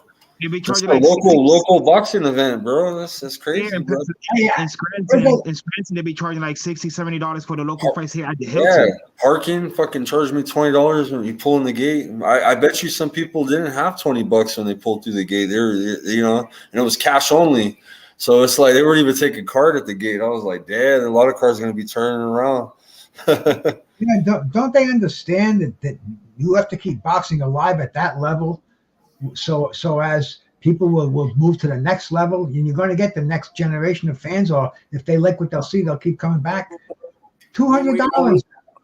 Unfortunately, what we have to do is we have to go back to school gymnasiums and lower tier theaters and really go down to the grassroots level of where the working man could come in and watch, these guys fight. And think about this. Canelo's last fight, the place wasn't as big as it was supposed to be. If you didn't notice, the ring walk from Canelo from the stage to the ring, I mean from when he comes out to the ring wasn't as big as he usually fights. You know what I'm saying? Yeah, it's those arenas are getting smaller, and if people, you're gonna have to notice. If you would notice it too if you watch some of these fights. Crazy, man. It's funny how everything ties back into boxing. We're talking about fucking getting fake weed in Las Vegas, and then we go all the way into this is why we can't. This is why we're streaming the fights for free. It's impossible, man. They've almost drawn a line in the sand where if you want to be a boxing fan, you better make 6 figures and have some disposable income, because you're going to be paying $100 a month to watch pay-per-views. And if you go to a live event, you got to bring a rack with you, bro. You're not going to even you might as well forget about it. It's listen what you just said, right? Yeah. Like, just think about that. Boxing is one of the most expensive sports there is. Like, think about it. Anyone could go to a football game. Anyone can go to a football game. They're getting expensive too now. Yeah, but anyone can go. You get what I'm saying? Pound says it was $50 for the Rocha fight for the parking. That shit's crazy. But that's why I'm saying, like, look, these fights are being so expensive and everything, and they're crappy. For the people to we want to see even fights, 50-50 fights. If we're going to pay that kind of money, I mean, you were supporting boxing last night. That's what that was, bro. I mean, that was like a donation. I got blessed by Nonito, man. On the Vegas fight, man, Nonito, they hooked me up with my tickets, man. So I was you know what I mean? Like everything was nice, How man. many people were there last night? Not that many, brother. It was a small local event. They booked a huge coliseum for it, though. That's the thing, and that place you could fill a lot of people in there, and you doesn't can look really like find good seats. Yeah, it wasn't. It was. It was about like a third full. You know what I'm saying? So it was a good turnout, but it was a local event, so it wasn't like BKFC or a professional. You know what I mean? Like it was professional, but smaller promotion. You know what I mean? But look at this. It's like these fighters that are on those smaller promotions most likely don't have a lot of money themselves. Bruce is talking about people with disposable is so popular because their demographic can afford to watch those pay-per-views because they have that kind of income. But these fighters that are up and coming, they're starving artists. So most likely the people around them are going to be starving artists. How can their family come and support them when a ticket is $80? This guy got a mom and a wife and plenty of kids, or not kids, or people that want to come support them, but the promoter's not giving them no tickets. So this guy's got to fight and wait until he can actually make money or get to a point where the promoter might give him 5 tickets if he's lucky. And that's something that really affects the fighter too. Like, you're fighting, you need that motivation from your people. They can't even afford to come watch you. Right. Like, what the hell? Yeah, you're right. That's a good deal right there. Fuck, that ain't bad for a badass fight. Shit. Yeah, $100 for a row is not bad at all. Hell no. At all. And like to relate back to what we were saying before, boxing fans, we don't mind paying whatever it is to watch the fight we want to see. Right. So if you give us the fight we want to see, we pay for it. But give us what we want to see. But usually when there's a good deal like that, there's always a catch. Like Pound says, $50 parking and shit. You know what I'm saying? Like very pricey fucking drinks. Even the baseball stadium does it here. Our local baseball stadium, fuck, they tax heavy, but they sell everything. They got like craft beer. You can buy all sorts of cool food. The kids are like, give me this. But yeah, we'll see. And see, that's the thing too. These fighters today that they're getting that big dollar money for at the local level, these guys aren't on the same level as a professional football team where it's major league. You're talking minor league action for major league prices. That's crazy. That's I can imagine the Yankee Stadium, Thomas. Man, expensive. Oh yeah. Even like Fenway Park, they have they got clam chowder and clam, they make it a regular New England experience. They try to, but you're gonna pay $9 for a bowl of fucking soup. Yeah. They got Skywalker paying $20 for a thing of nachos. Yeah.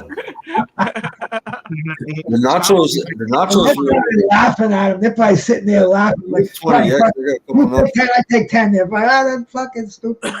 Skywalker low-key wanted to order some Golden Corral and DoorDash. Oh, that's the best deal, guys. DoorDash, Golden Corral, and then pick it up. You don't have to leave a tip. That's what you gotta do. Like the old times when your mom used to take you to the movies. You gotta put something in that purse.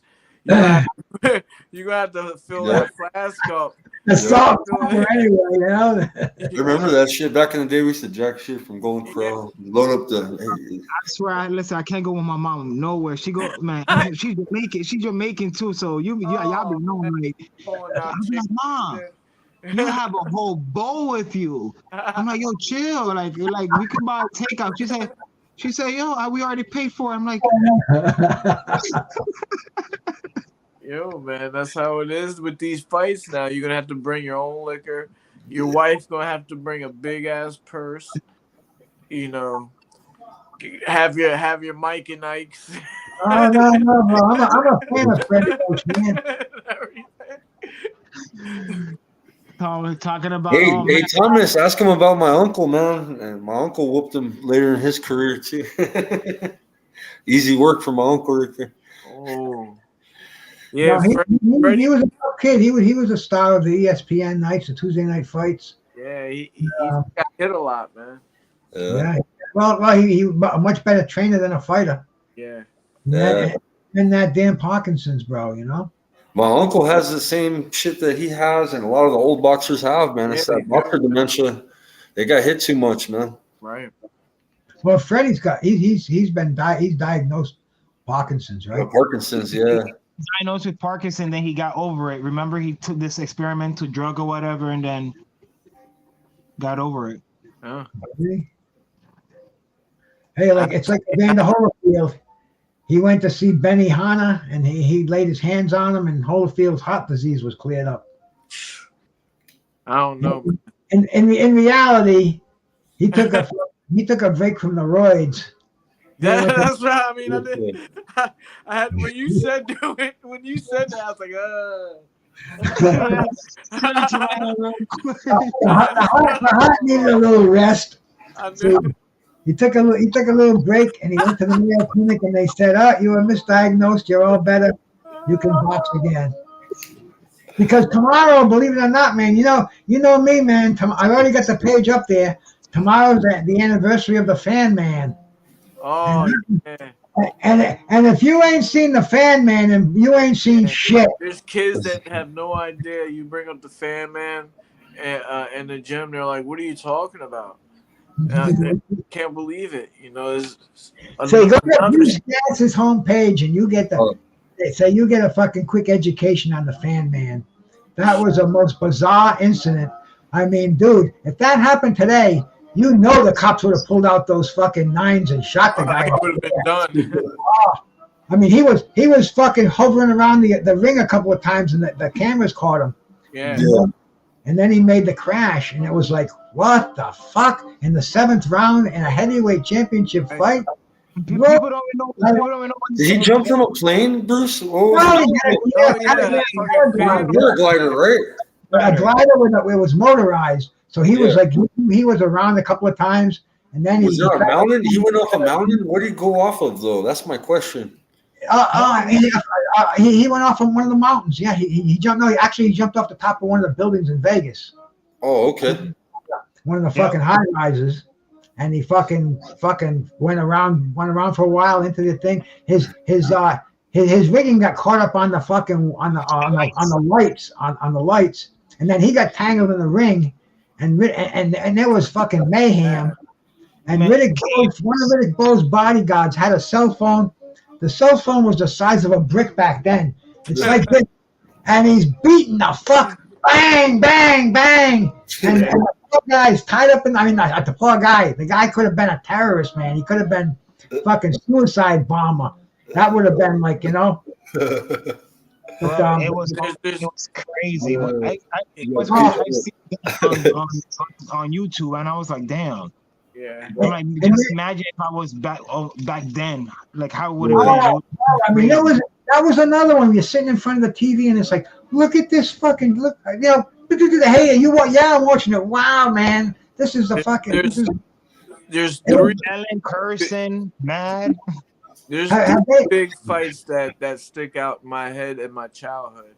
All right, there's the Fan Man, and then 2 of them were with Tyson. Then there's when Tyson got knocked out by Buster Douglas. Yeah. And then there's when he bit Evander Holyfield's ear. All 3 of those nights felt the same to me as far as what the fuck was going on. Yeah. And I was only like 6 when he got knocked out by Buster Douglas. The first fight was a mind blower too when he got beat by Holyfield. When everybody thought Holyfield was shot. Yeah. Came back and nobody knew it was gonna be like that. No, man, that was something special.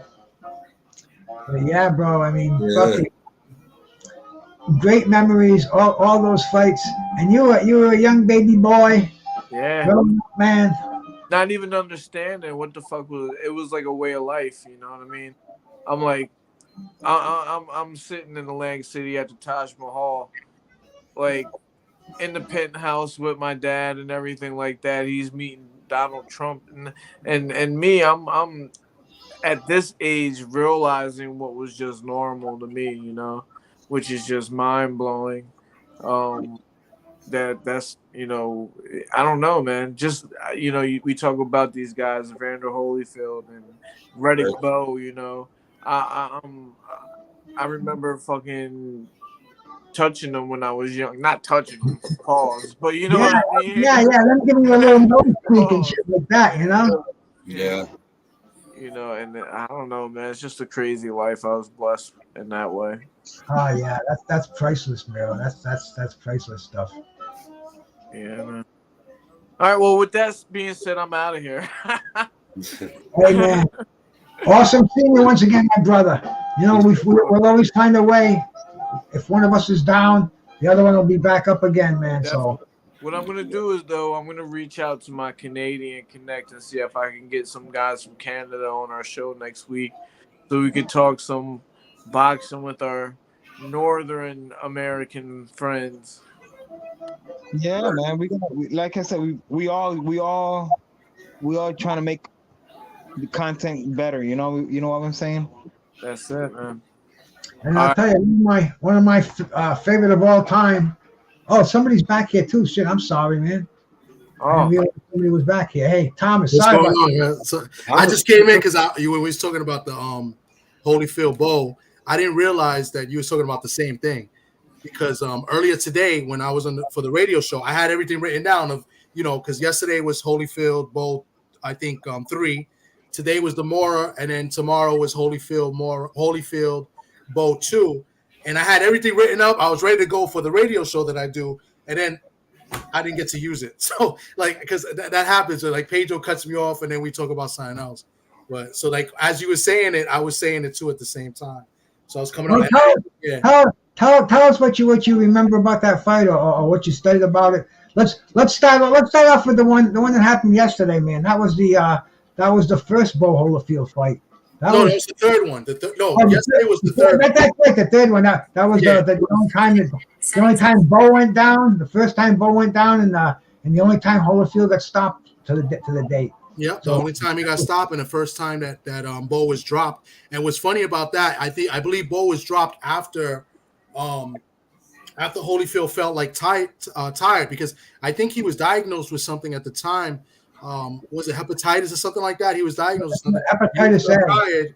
And he came out that round and he dropped them, and he was like, oh. And then from there, he kind of like, you could tell he was like drained. At the time when watching, I thought something was wrong with his heart. And then eventually, you know, Bowe stopped him in that fight. Well, George Foreman was doing the commentating at Evins with HBO, and he jumped up and he said, "Referee, stop this fight! Yeah. This man's going to die in that ring." Yeah. I mean, it was one of those fights where I remember that more than anything else, because of George Foreman. He's like, "You gotta this is a sick man. This man's got heart disease. You gotta stop this fight." And And right after he said that, fucking Holyfield knocks Bowe on his ass. Yeah, it was crazy. And you know what else? I don't know if a lot of people know this. That was a non-title fight. There was no title. There's no title on the line. And Bowe was a champ. And I think Holyfield didn't want. No, was Holyfield a champ or Bowe the champ? I think Bowe was the champion. And Holyfield said he didn't want the title for some reason, I guess. I don't know what the politics of the story was, but it was for no title shot. Here's what happened. Riddick Bowe had the WBO heavyweight championship, but Holyfield didn't want to go for the WBO title. He wanted to get a shot at the WBA and the IBF. Okay. So there was literally no title on the line in this fight. Yep. But Holyfield did the WBO did recognize him as the champ, but he wanted nothing to do with the title. Okay. So that was like one of the I don't know if you could call that one of his belts. I guess that was his third heavyweight championship. I'm not sure, but yeah, there was a lot of controversy about that. Yeah. A lot of controversy about that as far as a title was concerned there. Yeah. But man, like, you know, Holyfield Holyfield was definitely looked at as damaged goods in that fight. He only got a Yeah. fraction of what Bo got, and I mean it was definitely one to remember. Definitely, Yeah, people were. I mean, me, I was what, like maybe 17 at the time, and watching that fight, you were worried about Holyfield. You thought like you thought he might die. Like it was something. He just seemed off. At the time, like I said, I thought he was like having a heart attack or something with his heart. It just looked funny. You know, at the time, watching it live, on cable, with the cheap boxes back in the day. Brutal fight, man. Totally, probably the most brutal fight out of their fucking trilogy. And like I said, man, first time in Holyfield's career that he got stopped, and the first time you saw Riddick Bowe get knocked on his ass. So man, that was definitely one of the memorable ones. And then the one that happened today, fucking 29 years ago. Well, today or tomorrow? Tomorrow, I think it was, right? The Mora and Foreman. Oh yeah, that was a shocker. That one I didn't see live. I remember I couldn't go to my friend's house to watch the fight because he had the legal box, and I believe it was Sock, and they were there watching it, and they were all shocked because nobody liked Michael Mora, So and nobody expected Foreman to win. So, that was a shocker to see that. How long you been friends with Sock, man? Oh, about 35 years, maybe longer than that, about 36, 37 years. I know him since I was like 10 years old, pretty much. Nice. So you guys watching sports and yeah. And it was funny is like we rival each other because he likes pretty much. I mean, Bruce, you're from Massachusetts, right? But he's not. But he likes all the Boston teams. So I'm from Rhode Island, but a lot of people. Okay. You'd be surprised how many people don't even know Rhode Island is a state. They ask me, is that part of New York? Is that part of I said, nah, bro. Didn't you have geography when you were fucking high school, man? No, but you still. I know you like all the Boston, pretty much. But yeah, bro. I'm from Rhode Island, and but the thing is, Rhode Island doesn't have any fucking professional teams except minor league teams. So we always go with the Boston Red Sox and the New York and the New England Patriots. Yeah, that's from day one. That's what I can always remember since I was a kid. Yeah, man. And we hate the Yankees too, bro. Yeah, I know. Yeah, pretty much. That's what Sock. My friend Sock. He's a Red Sox, a Celtics, Bruins. The only team he doesn't like New England. He don't like the Patriots. He's like the Raiders. It's just weird. But he likes, and we always rival each other. We always. Go out of Yankees, Red Sox, and stuff. Oh man, I've been in Fenway Park where they were throwing cherry bombs at fucking wow. With something good. At fucking what the hell was his name? The outfielder, man. For the Yankees? Yeah, I'll think of it soon, man. God, you got Winfield? No, it wasn't Winfield. What year? Do you know about what time? What year? Yeah. The year would be the mid '70s, probably '77. Oh, this is back. Okay. Not Reggie Jackson. Was it Reggie? They were even using I'll start Chamberlain. I think was one, but no, my mind's just blank. Okay. As soon as I say it, you'll know exactly who I'm talking about. BBO said, Thomas, what happened to the Seahawks? Yeah, it was a bad loss. I don't want to talk about it. I don't even know why I'm wearing this stupid hat. And the Steelers, man, we're coming. We're getting our shit together. So the AFC North, I don't know about the Browns, but it's like Browns might win it all this year. The Ravens whipped our ass today, man. Thurman? Huh?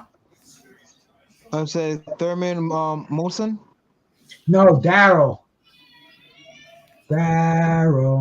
Oh, that's Strawberry, though. That's the Mets. Okay, the Mets. Darryl Strawberry, probably it was him because they played each other 86 World Series, maybe so. But Darryl Strawberry was the Mets. I mean, he played with the Yankees too afterwards. Then it was when he was with the Yankees. So it was after. That was like the Yankees. 90s. And it was the 90s. Time does go by. Yeah. But yeah, bro. I lived right next to Fenway Park for the year of 74, 75. Because he joined the Mets in 1983. You could get into the bleachers. It was $3 to see the Reds to get a bleacher seat. And we used to bring the bong in there, the tray, the bong. We'd be passing it back and forth. Back in 75, 74, 76, Massachusetts was like so fucking liberal. I mean, you could walk down the street with a fucking bale of weed over your shoulder, and unless you shot somebody, then nobody bothered you. It was like you could keep your body silver. Just a crazy college town. But Red Sox, man, when the Red Sox played, it was like insane. Talk about paying for parking. Back then, they were getting $20 to park your car. Back in the 70s, man. That's how fucking crazy it was. It was fucking nuts. But it was the Red Sox never won until what year was it? 2001 or something like that. When 2003 or 4. It was just after my mother died, because my mother was like a real diehard Red Sox fan. It might have been 2004. Okay, because she died. That's when they swept Colorado. They came back on the Yankees down 3-0, and they beat the Yankees, 4 straight. I remember because I was in Cancun at the time. Yeah, so Pedro Martinez and fucking Pepe Ortiz, Manny Ramirez. They had a good team. Yeah, Johnny Damon was the key guy of that championship. Johnny Damon killed the Yankees in that series. Johnny Damon never cut his hair, never shaved his beard. You look like 2006. Yeah, 2006. All right, you're right. 2006. Sorry, BVO. You finally got something right, BVO. But yeah, that was they beat the Yankees 3 in a row. Mariano blew like 2 saves. It was crazy. It's just, Mariano was the guy that never blew a save, and the Red Sox came in and won 4 straight. Pretty embarrassing, and broke the curse. They always said there was a curse, the curse of Babe Ruth, right? With the Yankees, and they broke the curse by beating the Yankees. I remember '86 when the ball went through freaking Wayne Boggs' legs, for Christ's sake. No, it was Buckner. Buckner, first base, and crazy enough, Buckner was a Gold Glove first baseman. He was, and he came back. The Red Sox forgave him. It was funny because they had a Legends night, and he came back, and he was afraid they were going to boo him and shit, man. Because there was a while that his name was fucking mud in Boston. Yeah, they didn't accept him. He had to move out. He sold his second place ring, the ruby ring they give the runner-up team in the World Series. Just sold it on eBay, or I don't know if they pawned it or whatever. But it was sad, man. Yeah. Have you ever seen you guys watched Curb Your Enthusiasm? No. You never watched it with Larry David? No. They did an episode with Bill Buckner, which I thought was hilarious. It was Mookie Wilson was in it. It was pretty funny. If you guys ever watched this, it's comedy. It's like Seinfeld comedy. He's the guy that produced Seinfeld, but they did an episode with Bill Buckner, and Mookie Wilson was in it, and it's pretty funny. Yeah. I'd like to check it out. I like Steinfeld. I like that kind of comedy. Yeah, it's pretty good. And it's they get to curse in this one because it's HBO, so that makes it a little better. Larry David's a funny bastard. Yeah. I'm smoking some raspberry parfait. Skywalker's got a freaking. I switch the strains, BBO, all the time, man. I even got a little bit of my own name brand strain right here, Skywalker OG. He's like the Golden Corral buffet up there, man. Yeah, this is the Skywalker OG. I got a little bit left. Wow. Yeah, I'm smoking on that. This is that raspberry parfait. Yeah, sure. That was the weekend weed. The 2 strains. I usually get a sativa and an indica for the weekend, and then I stock up tomorrow because I smoke a lot of weed during the weekend because I'm off of work. So. Gotta watch those lungs, man. Yeah, I smoke at home. You know what I mean? Me too, man. Loves my weed. That's the only mind altering substance I use. I even fucking quit 20 years. I used to take lorazepam. I was prescribed that for almost 20 years. And I told the doctor, when I stopped taking it, I said, he was ready to He thought I was calling him for another script. I said, no, I said, I don't need it anymore. And he goes, how'd you quit? Because I mean, I'm talking 20 years, and really, that's a tough habit to break. That's a serious addiction. You get a benzodiazepine fucking addiction going on, man. That can kill you if you don't know how to deal with it. But anyway, what did they prescribe you that for? What's that help with? Anxiety. Okay. Anxiety, depression. It's used for a lot of that shit. But see, like right now, I even have it on my fucking t-shirt, man. Hey? Antidepressant. Okay. I never heard of that. So boxing is the best antidepressant. Depressant. Hey, that's my antidepressant now. But I told the doctor, he said, how'd you quit? And I said, well, first of all, I broke the pills in half, and I took a half a pill for a long time. And then I broke the half in half, and I took a half for a long time. And then one day I fucking forgot I even took one, or I didn't take one, and I didn't need them anymore. And he's like, wow. I go, oh. He's like, wow. I said, I said, I told you, Doc. I said that the weed is all I need, and you wouldn't give me a marijuana card 10 years ago. And I fucking told you. I said, you're writing for me OxyContin. You're giving me 150 milligrams a day. That's enough to go out and fucking satisfy a junkie. And he did that for years and years and years, man. I had a really serious habit. I kicked that. I went to a Suboxone clinic. I got Suboxone, got off that. And I told the guy that, and I said, why don't you write me for weed? I'm smoking weed. I love weed, and weed is not, it doesn't have any of those side effects. It doesn't have withdrawals. It doesn't have any kind of a physical addiction. I had a strong not to get a psychological addiction. And he's like thinking a second, and then he says, no, I can't do it. I made a promise with the man who I opened the practice with that we'd never prescribe methadone or we'd never give marijuana cards, medical marijuana cards. And I'm like, man, fucking guy is so far behind the time, but yeah, that's the way it is. I still it's legal in the state now, so it's a moot point. But for a few years, I was pissed. I had to go to another doctor, and I had to pay $150 to get for a visit, just and then another 100 to the state for the card. But wow, the life of a toker, my bro. Yeah, weed is. I mean, I they tell me all the time it's good because I get back. I got herniated disc. They take it like when I first got playing football and I hurt my back. They prescribed me to Percocets, like painkillers, and I just didn't want to get addicted to pills, so I used to just give them away and stuff. I didn't want to take it, so I used to take like Tylenol or stuff like that, and I just tried to do my stretches, and I had to do the therapy and stuff. I just don't like taking pills. I didn't want to get caught up in taking them, but I've had an addiction problem my whole life. Okay, it's only been for the past about 8 years or so that I haven't. It hasn't been an issue.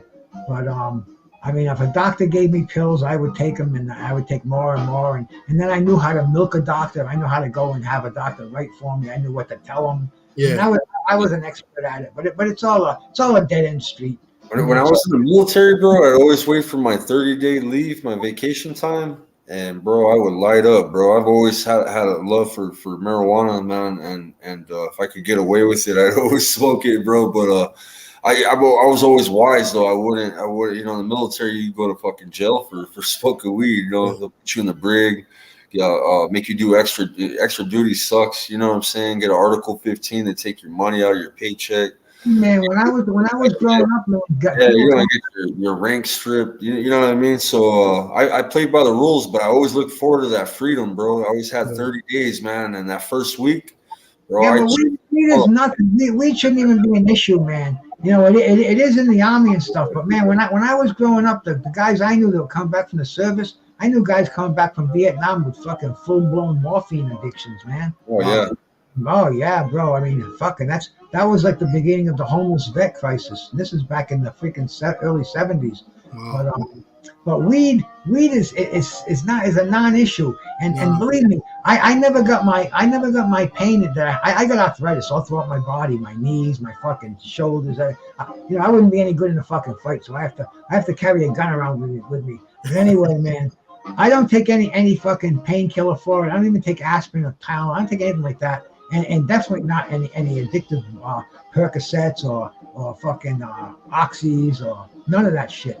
So what the weed takes my mind off the pain. That's why the weed's a good painkiller, because the pain is there.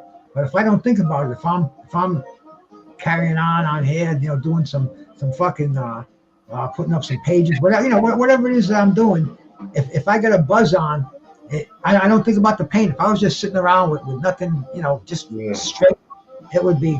I mean, dude, I went to an orthopedic to check my shoulder out a few weeks ago because I was told 20 years ago it had to be replaced, and anyway, I let it go. I was prescribed all those drugs and shit. I didn't care too much about anything, but anyway, I went back again recently, and he did an X-ray, and he said, "Man, that's the worst fucking shoulder I've ever seen in my life."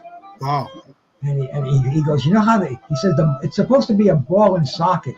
You have a square and socket, so it's nothing but bone on bone. And I know it is because I know the pain. I mean, it would drive a normal person crazy, but as long as I get the weed, it's no problem. And the operations. First of all, I lead a too active a life. I have to keep my house warm with wood. I have to split wood. I have to walk my dog a couple of times a day, and I get a 90-pound fucking pit fucking cane corso mix. So if he pulls and I got a fucking arm that's still in recovery, I'm fucked. Then it's just too much to do. The recovery time is 18 months. I don't have no 18 months to walk around in a sling and shit. So yeah, the weed is my thing, man. I got aches and pains, but other people around me have more aches and pains, and I'd rather take care of them. And, I hear you. Smoke my herb. And this green dragon, man, this goes right to the source. This is the best thing going, man. Wow. I saw BVO in the chat earlier. I got something for him. He's funny. He said I look like the guy from King of Queens. Fucking jerk. I saw you laughing too, Skywalker. Yeah. I know that's why you was laughing too. I was gonna tell Remy, man, when I was Afghanistan, I had a fucking baseball full of hash, bro. We were hiding that shit, bro. Me and my homie, man, and man, we were smoking that shit out there. But Iraq, bro, that was like straight, focus. But the soldiers were getting whiskey mailed in, bro, and they were wilding out, bro. You know what I'm saying? Like they were getting snuck in on care packages, and you can't have no. Yeah, that was straight combat right there, man. But yeah, you gotta stay straight. Big Texas, too, brother. It was good, Big Texas. Yeah, Afghanistan, bro. Fuck. Picasso was. They like to get high in Afghanistan. Yeah, my brother's been there twice. My brother was in the Marines. He's been out there twice. Yeah. That's the best hash in the world out there, man. Yeah. Yeah, that shit almost looks like fucking resin, bro. The ball I had was browner than a motherfucker, but man, that shit, it was real good. The way they smoke it, Bruce, is that they roll it with tobacco. You know what I'm saying? They mix it and shit. I don't like to mix shit with tobacco. You know what I mean? But I used to live with a girl from England, and that's what she used to do. She used to cut it up with a scissors, mix it with tobacco, and roll joints out of it. Yeah. And, I'd say no. I got a hash pipe. I'd rather mix it with some weed and smoke it with a one-hit toka too. Yeah.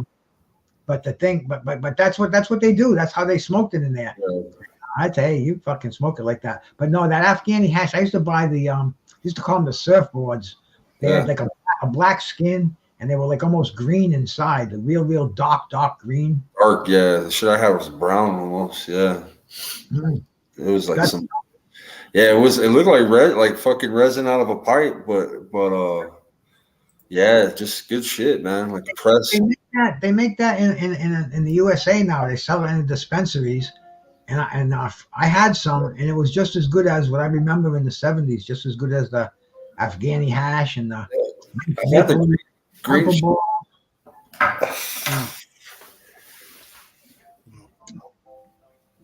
I used to get the Moroccan keef, the Nepalese temple balls. You know how we would smoke it, Bruce? Me and my partner. They had a little back then. They had like a little USO back then they had Yahoo chat, so everybody would be talking to their families and shit. And that would be like your like that's where you're going. That's your AO, like that's where you're gonna be at. They think you're gonna go talk to your family, but they weren't monitoring everybody that's going in there on the computers. We would climb that fucking building on top. On top of the internet cafe while everybody's talking this shit. We're blazing up and shit. We try to be quiet, like tiptoeing on top of that shit. And we had a little hiding spot up there, man. And we used to smoke out. We were getting UA'd, man, so we're good to go, man. They aren't giving us piss tests out there. So. No. The best way I used to smoke, and I never saw anybody else smoke it like this.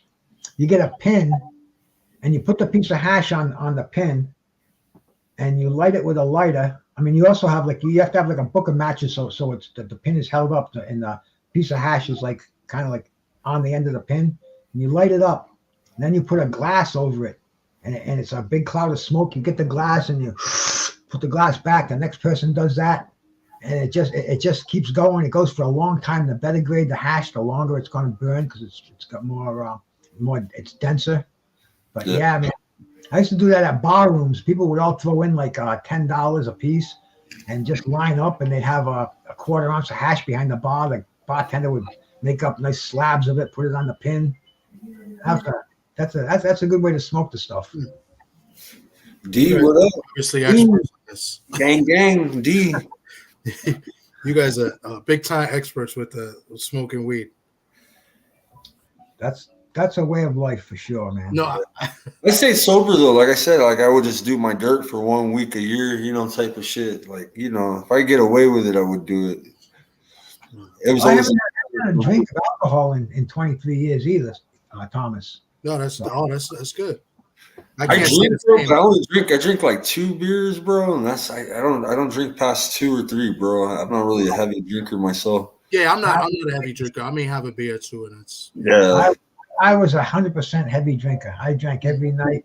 A 6-pack a day was average, and then on a good night it would be always wine with dinner. A 6-pack, a 6-pack or 2 6-pack, depending on what I was drinking. But I was always, I was fucking booze all the time. My family owned a restaurant when I was a kid, so in my house we had more fucking booze in my house than most fucking bars have. My old man had a setup in the back. He had about 3 bottles, different kinds of scotch and CC and fucking vodka and gin. I mean, it was crazy. So I could swipe a bottle. No, they wouldn't even know it. Go in the back with my friends, be sitting in the woods, fucking drinking a bottle of Canadian Club. Canadian Club, wow.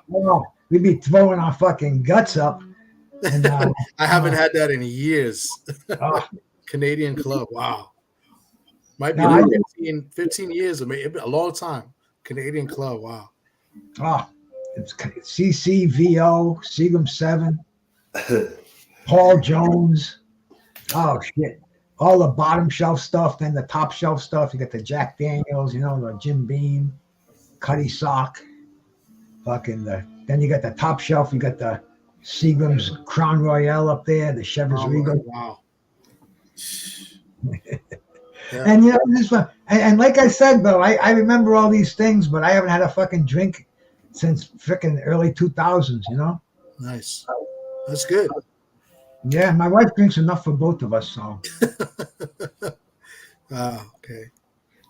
My mom was a stoner, so I used to steal her weed as a young. I started smoking weed at a young age, man, and it became a point to where like I used to have a fatter sack than my mom, so my mom would always be sneaking in trying to find my stash and stealing from me. So my mom still smokes. My mom still smokes. I smoke more than her. She smokes maybe like a joint a day, like in the evening. She'll smoke a joint. She's chilling out. Yeah, none of my parents ever smoked dope. I guarantee that. My mother might have been high from it once because I know my sister made some brownies one time, and my mother took them with her friends and went to the casino, and they came back laughing and everything else. But she didn't know she ingested any weed. Yeah. But, my parents. That's a new story. Yeah. My parents thought fucking marijuana was the same thing as fucking heroin or LSD or all fucking drugs, man. Speed, heroin, marijuana, same thing. My dad worked 40 years with the government, and now that he's out, now it's legal in New Mexico. He buys weed all the time, man. But he's not loud on it, man. He likes the vapes because he vapes and shit, and so he's got a pen and he gets carts and shit now. So it's kind of crazy. Like times are changing now. My dad is smoking his shit too. I was taking my wife to the doctor the other day, and there was a dude in front of me. This guy was about 6'4". He had fucking multicolored hair, like a kind of almost like an afro, and it was orange and fucking purple and fucking blue. And it's just before he gets in there, I see him go in his pocket, fucking big cloud of smoke, big fucking. I'm like, dude, going into it to see the fucking doctor and getting a token. I mean, it's a whole different world now. Yeah. It's all New York City. I hear New York City. All you do is smell weed when you walk down the streets over there. Oh yeah, up the block. It doesn't matter where I'm at. Even around my job in the city, where it's millions of people walking around like nothing. Right in front of the buildings. And talking to organizations, big buildings, not like like the buildings here in the Bronx. Talking about the city buildings. Where everybody's going to work. Mm-hmm. On their lunch break. Yep. Yeah. That's where the big business of the pre-rolls is that, man. People just get on their lunch break, stop at a dispensary. Oh yeah, me and my coworker do that all the time. There's like a McDonald's right in the same parking lot. I go grab a fucking pre-roll while he's ordering the food, and I'll hop in the truck. Yeah. And that's what we do, man. Especially we got extra money. Some days we're broke, and we're like, damn, I brought something today. Fuck, like kind of mad. But most of the time we try to make it happen. Like tomorrow morning, I'm gonna roll one up for the crews in the morning to work. Man, I've been on a skyscraper lately, man. I've been all fucking sore. Wow. That motherfucker takes a lot out of you, bro. Them ropes get heavy, bro. Like the taller the building, you're having to like lift your ropes, bro, and you're pulling them up, lowering them. Like it's like a workout, bro. I can't explain it, but I get like a full workout. And I've been sore. You gotta you're picking up your own weight, right? Pretty much. It shit weighs more than me, bro. Like fuck, dog. It's like dead weight, bro. It's like you're talking about 300 feet of rope, bro, and you're pulling it up to lasso it to tie. So each time you're doing that, you know what I mean. You're doing a workout with that shit. Yeah. They're just heavy, bro, because it's just a lot of footage and rope.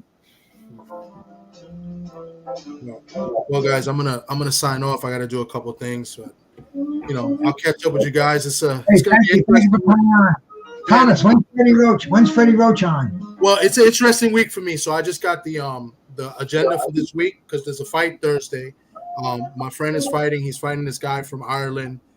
He's trained by Freddie Roach. This guy Callum Walsh, and he's backed. He's backed by Dana White. He's backed by the UFC. Yeah. And the UFC is having their event Saturday at the Garden. So this fight is Thursday at the Hulu Theater. So Tuesday there's a luncheon. It's a media day. So Freddie Roach is going to be there. The fighter, Jerry Cooney will be there. I just texted the commish. He's not going to be there. He's going to try to be there Thursday because I think the New Jersey Hall of Fame dinner is Thursday. So he's trying to decide if he's going or not. So there'll be some interesting people on Tuesday. The weigh-in is Wednesday, and then Thursday's the fight. So the first event for a fight. So. It's not a big fight, but it's a friend of mine fighting, and it's a good experience. I hope to get to talk to Freddie Roach a little bit on Tuesday. Tuesday, he's there for questioning and stuff. Putting in the work, my brother. Putting in the work. It's the first time. I'm gonna see how this goes. A good experience. My friend Sock will be there, who's been on my show. So, and he has all the connects. He knows all these people. So it'd be good to see the commish now that I spoke to the commish and I got his number. So that'll be good to kind of get in with him. And Jerry Cooney's always around at the fight, so he's going to be there too. So, and I heard he's a nice guy. He's always very sociable. One of the first panels I was on that had a celebrity on, Major Key invited me to go on with Jerry Cooney. Okay. And I was like, wow. My wife's like, Jerry Cooney. I said, yeah, man. Wow, he just called me up and wants me to come on.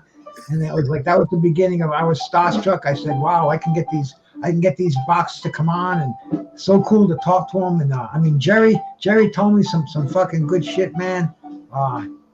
Big on big on body punching, how it's a lost art today. Mm. You know, he was explaining, talking like that. I mean, really, oh yeah, cool. All those classic New York '80s fighters, man. That's my era, bro. That's what I was built for. I love getting around with those cats, man. Yeah. And he's a nice guy from what I heard. And every time I go to the fights, he's there. He's always walking around, like talking to people and stuff. I never got a chance to speak with him, but he's always there, and he's very sociable, nice guy. And you can't miss him. He's a big guy. Oh yeah, you know what he told me? I'll never forget this. He told me. I said, Jerry, I said, it's pretty common knowledge that alcohol and drugs fucked up your career. I said, how bad was it? He says, hey, I'll tell you. He says, when I knocked out Ken Norton in the first round, I had a line of cocaine and a shot of Irish whiskey, and it never stopped. He goes, it never stopped until George Foreman knocked me out. That's through the Larry Holmes fight. To his pretty much his second part of his career, the Michael Spinks fight. The Michael Spinks and Spinks. Yeah. He was bummed. He knocking guys out, and he knocked him out.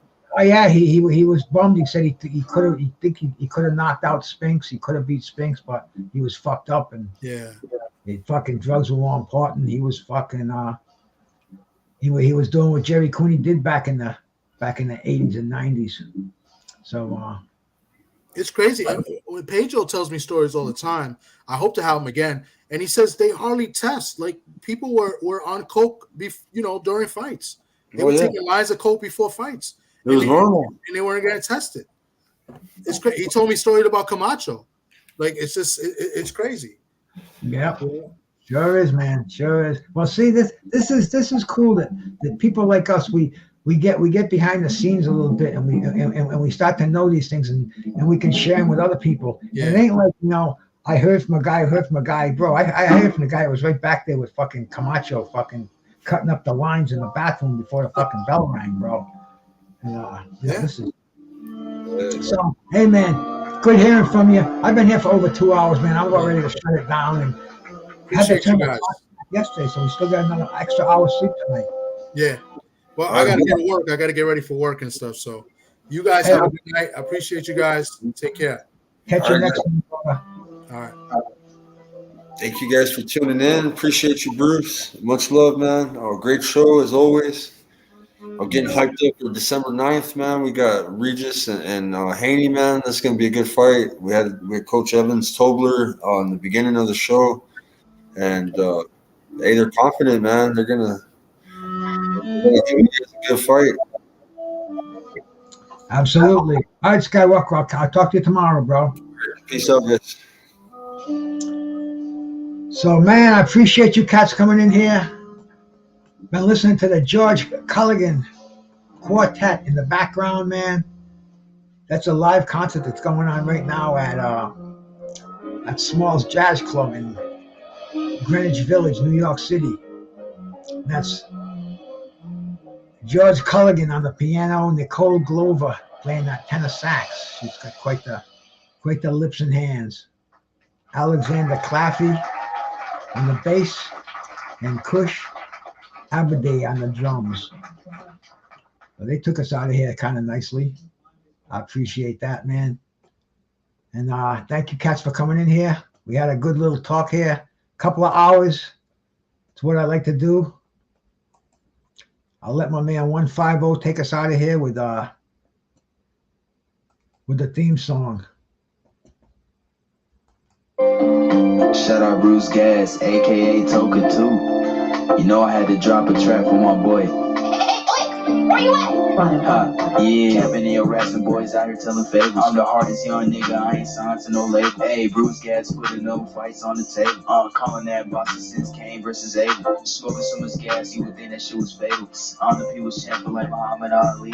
Shout out BruceGas, one day we gon' meet. Yeah, we gon' blow it down, we gon' smoke with hella weed. Yeah, we gon' blow it down, take a hit out the Toka 2. Slipping hella shots, feel like Tyson with the Pika. Little Glock on my side, but it hit just like Isaac Cruz. Shout out Mad Chad, real shit, that's my fucking dude. We always cooking on the panel. Strapped to my side, I ain't talking about no sample. Bruce passed me the blunt, I'ma light it like a candle. Ayy, non-stop bars, man, I always spit flames.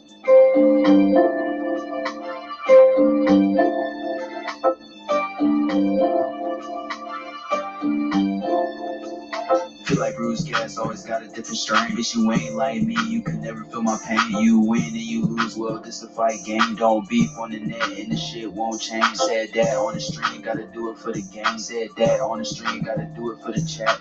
I ain't undisputed. Yeah, hold on, I ain't undisputed, but I want all the straps.